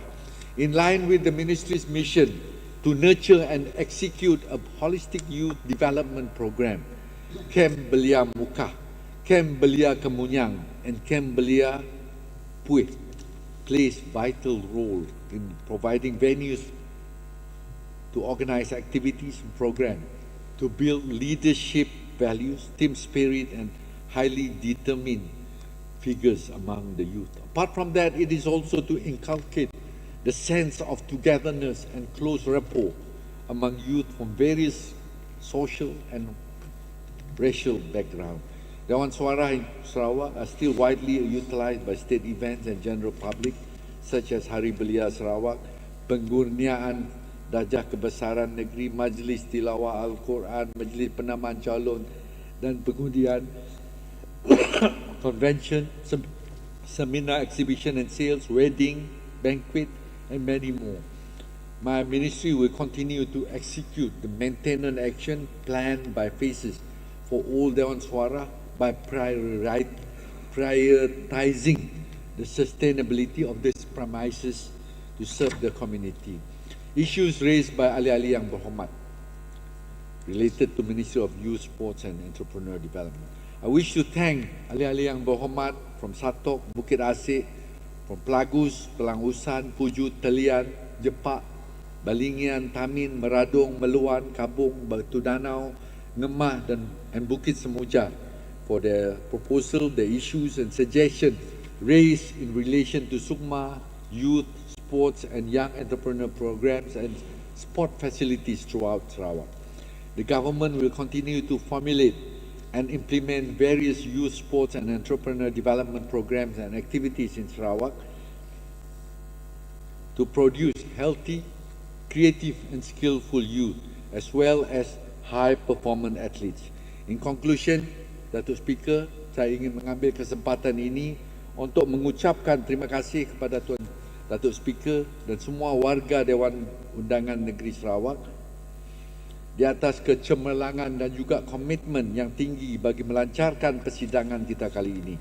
Tidak dilupakan juga kepada Yang Berhormat Setiausaha Kerajaan Sarawak, yang berbahagia Setiausaha Persekutuan Sarawak yang berada di Sarawak dan semua jentera kerja perkhidmatan awam Sarawak dan juga Persekutuan.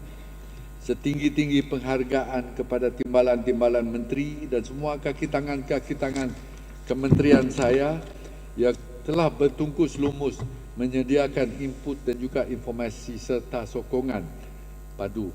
Saya juga ingin mengucapkan setinggi-tinggi tahniah kepada Yang Berhormat Senator Tuan Pele Peter Tinggom, used to be our Secretary of the DUD, mantan Setiausaha Dewan Undangan Sarawak yang telah dilantik sebagai Ahli Dewan Negara pada 5 hari bulan Mac yang lepas ataupun tahun ini. Dan juga setinggi-tinggi tahniah kepada Yang Berusaha Tuan Nur Azhar bin Bujang atas pelantikan sebagai Setiausaha Dewan Undangan Negeri Dewan Undangan Sarawak yang baru pada 28 hari bulan Mac 2024. Selamat maju jaya dalam menjalankan tugas yang diamanahkan dengan ikhlas dan juga berdedikasi. Saya juga ingin mengambil kesempatan ini untuk mengucapkan selamat Hari Wesak kepada yang beragama Buddha dan kepada mereka yang akan meraihkan sambutan Hari Gawai pada bulan Jun hadapan. Selamat Hari Gawai, gayu guru gerai nyamai lantang senang, celap lindap muan menuang. Dan kepada orang Islam, baru saja lepas Hari Raya Haji Aidilfitri, kita akan menyambut Hari Raya Adha. Selamat menyambut Hari Raya Haji ataupun Hari Raya Aidil Adha. Dengan ini saya menutup ucapan penggulungan bagi Kementerian Belia, Sukan dan Pembangunan Usahawan dengan 2 rangkap pantun. Mesej premier, jelaslah sudah. Satu tujuan, satu haluan. Kita lakarkan Sukma terindah. Semangat perpaduan, satu acuan. Sukma kembali di bumi kenyalang. Keringat mengalir membakar cabaran. Kembalilah memori zaman gemilang. Runaway champion, langgungan kejuaraan kita. Wabillahi taufiq wa hidayah. Wassalamualaikum warahmatullahi wabarakatuh. Terima kasih Yang Berhormat Menteri. The Chair ardently acknowledge the support and strong effort of the Minister and his Ministry to prepare for Sukma 2024. I would like to request Ahli Yang Berhormat to give a resounding applause to the Minister, his Ministry, and also all the athletes of Sarawak in order to lift or boost the spirit of our athletes to succeed in this upcoming Sukma 2024, particularly as overall champions. Thank you.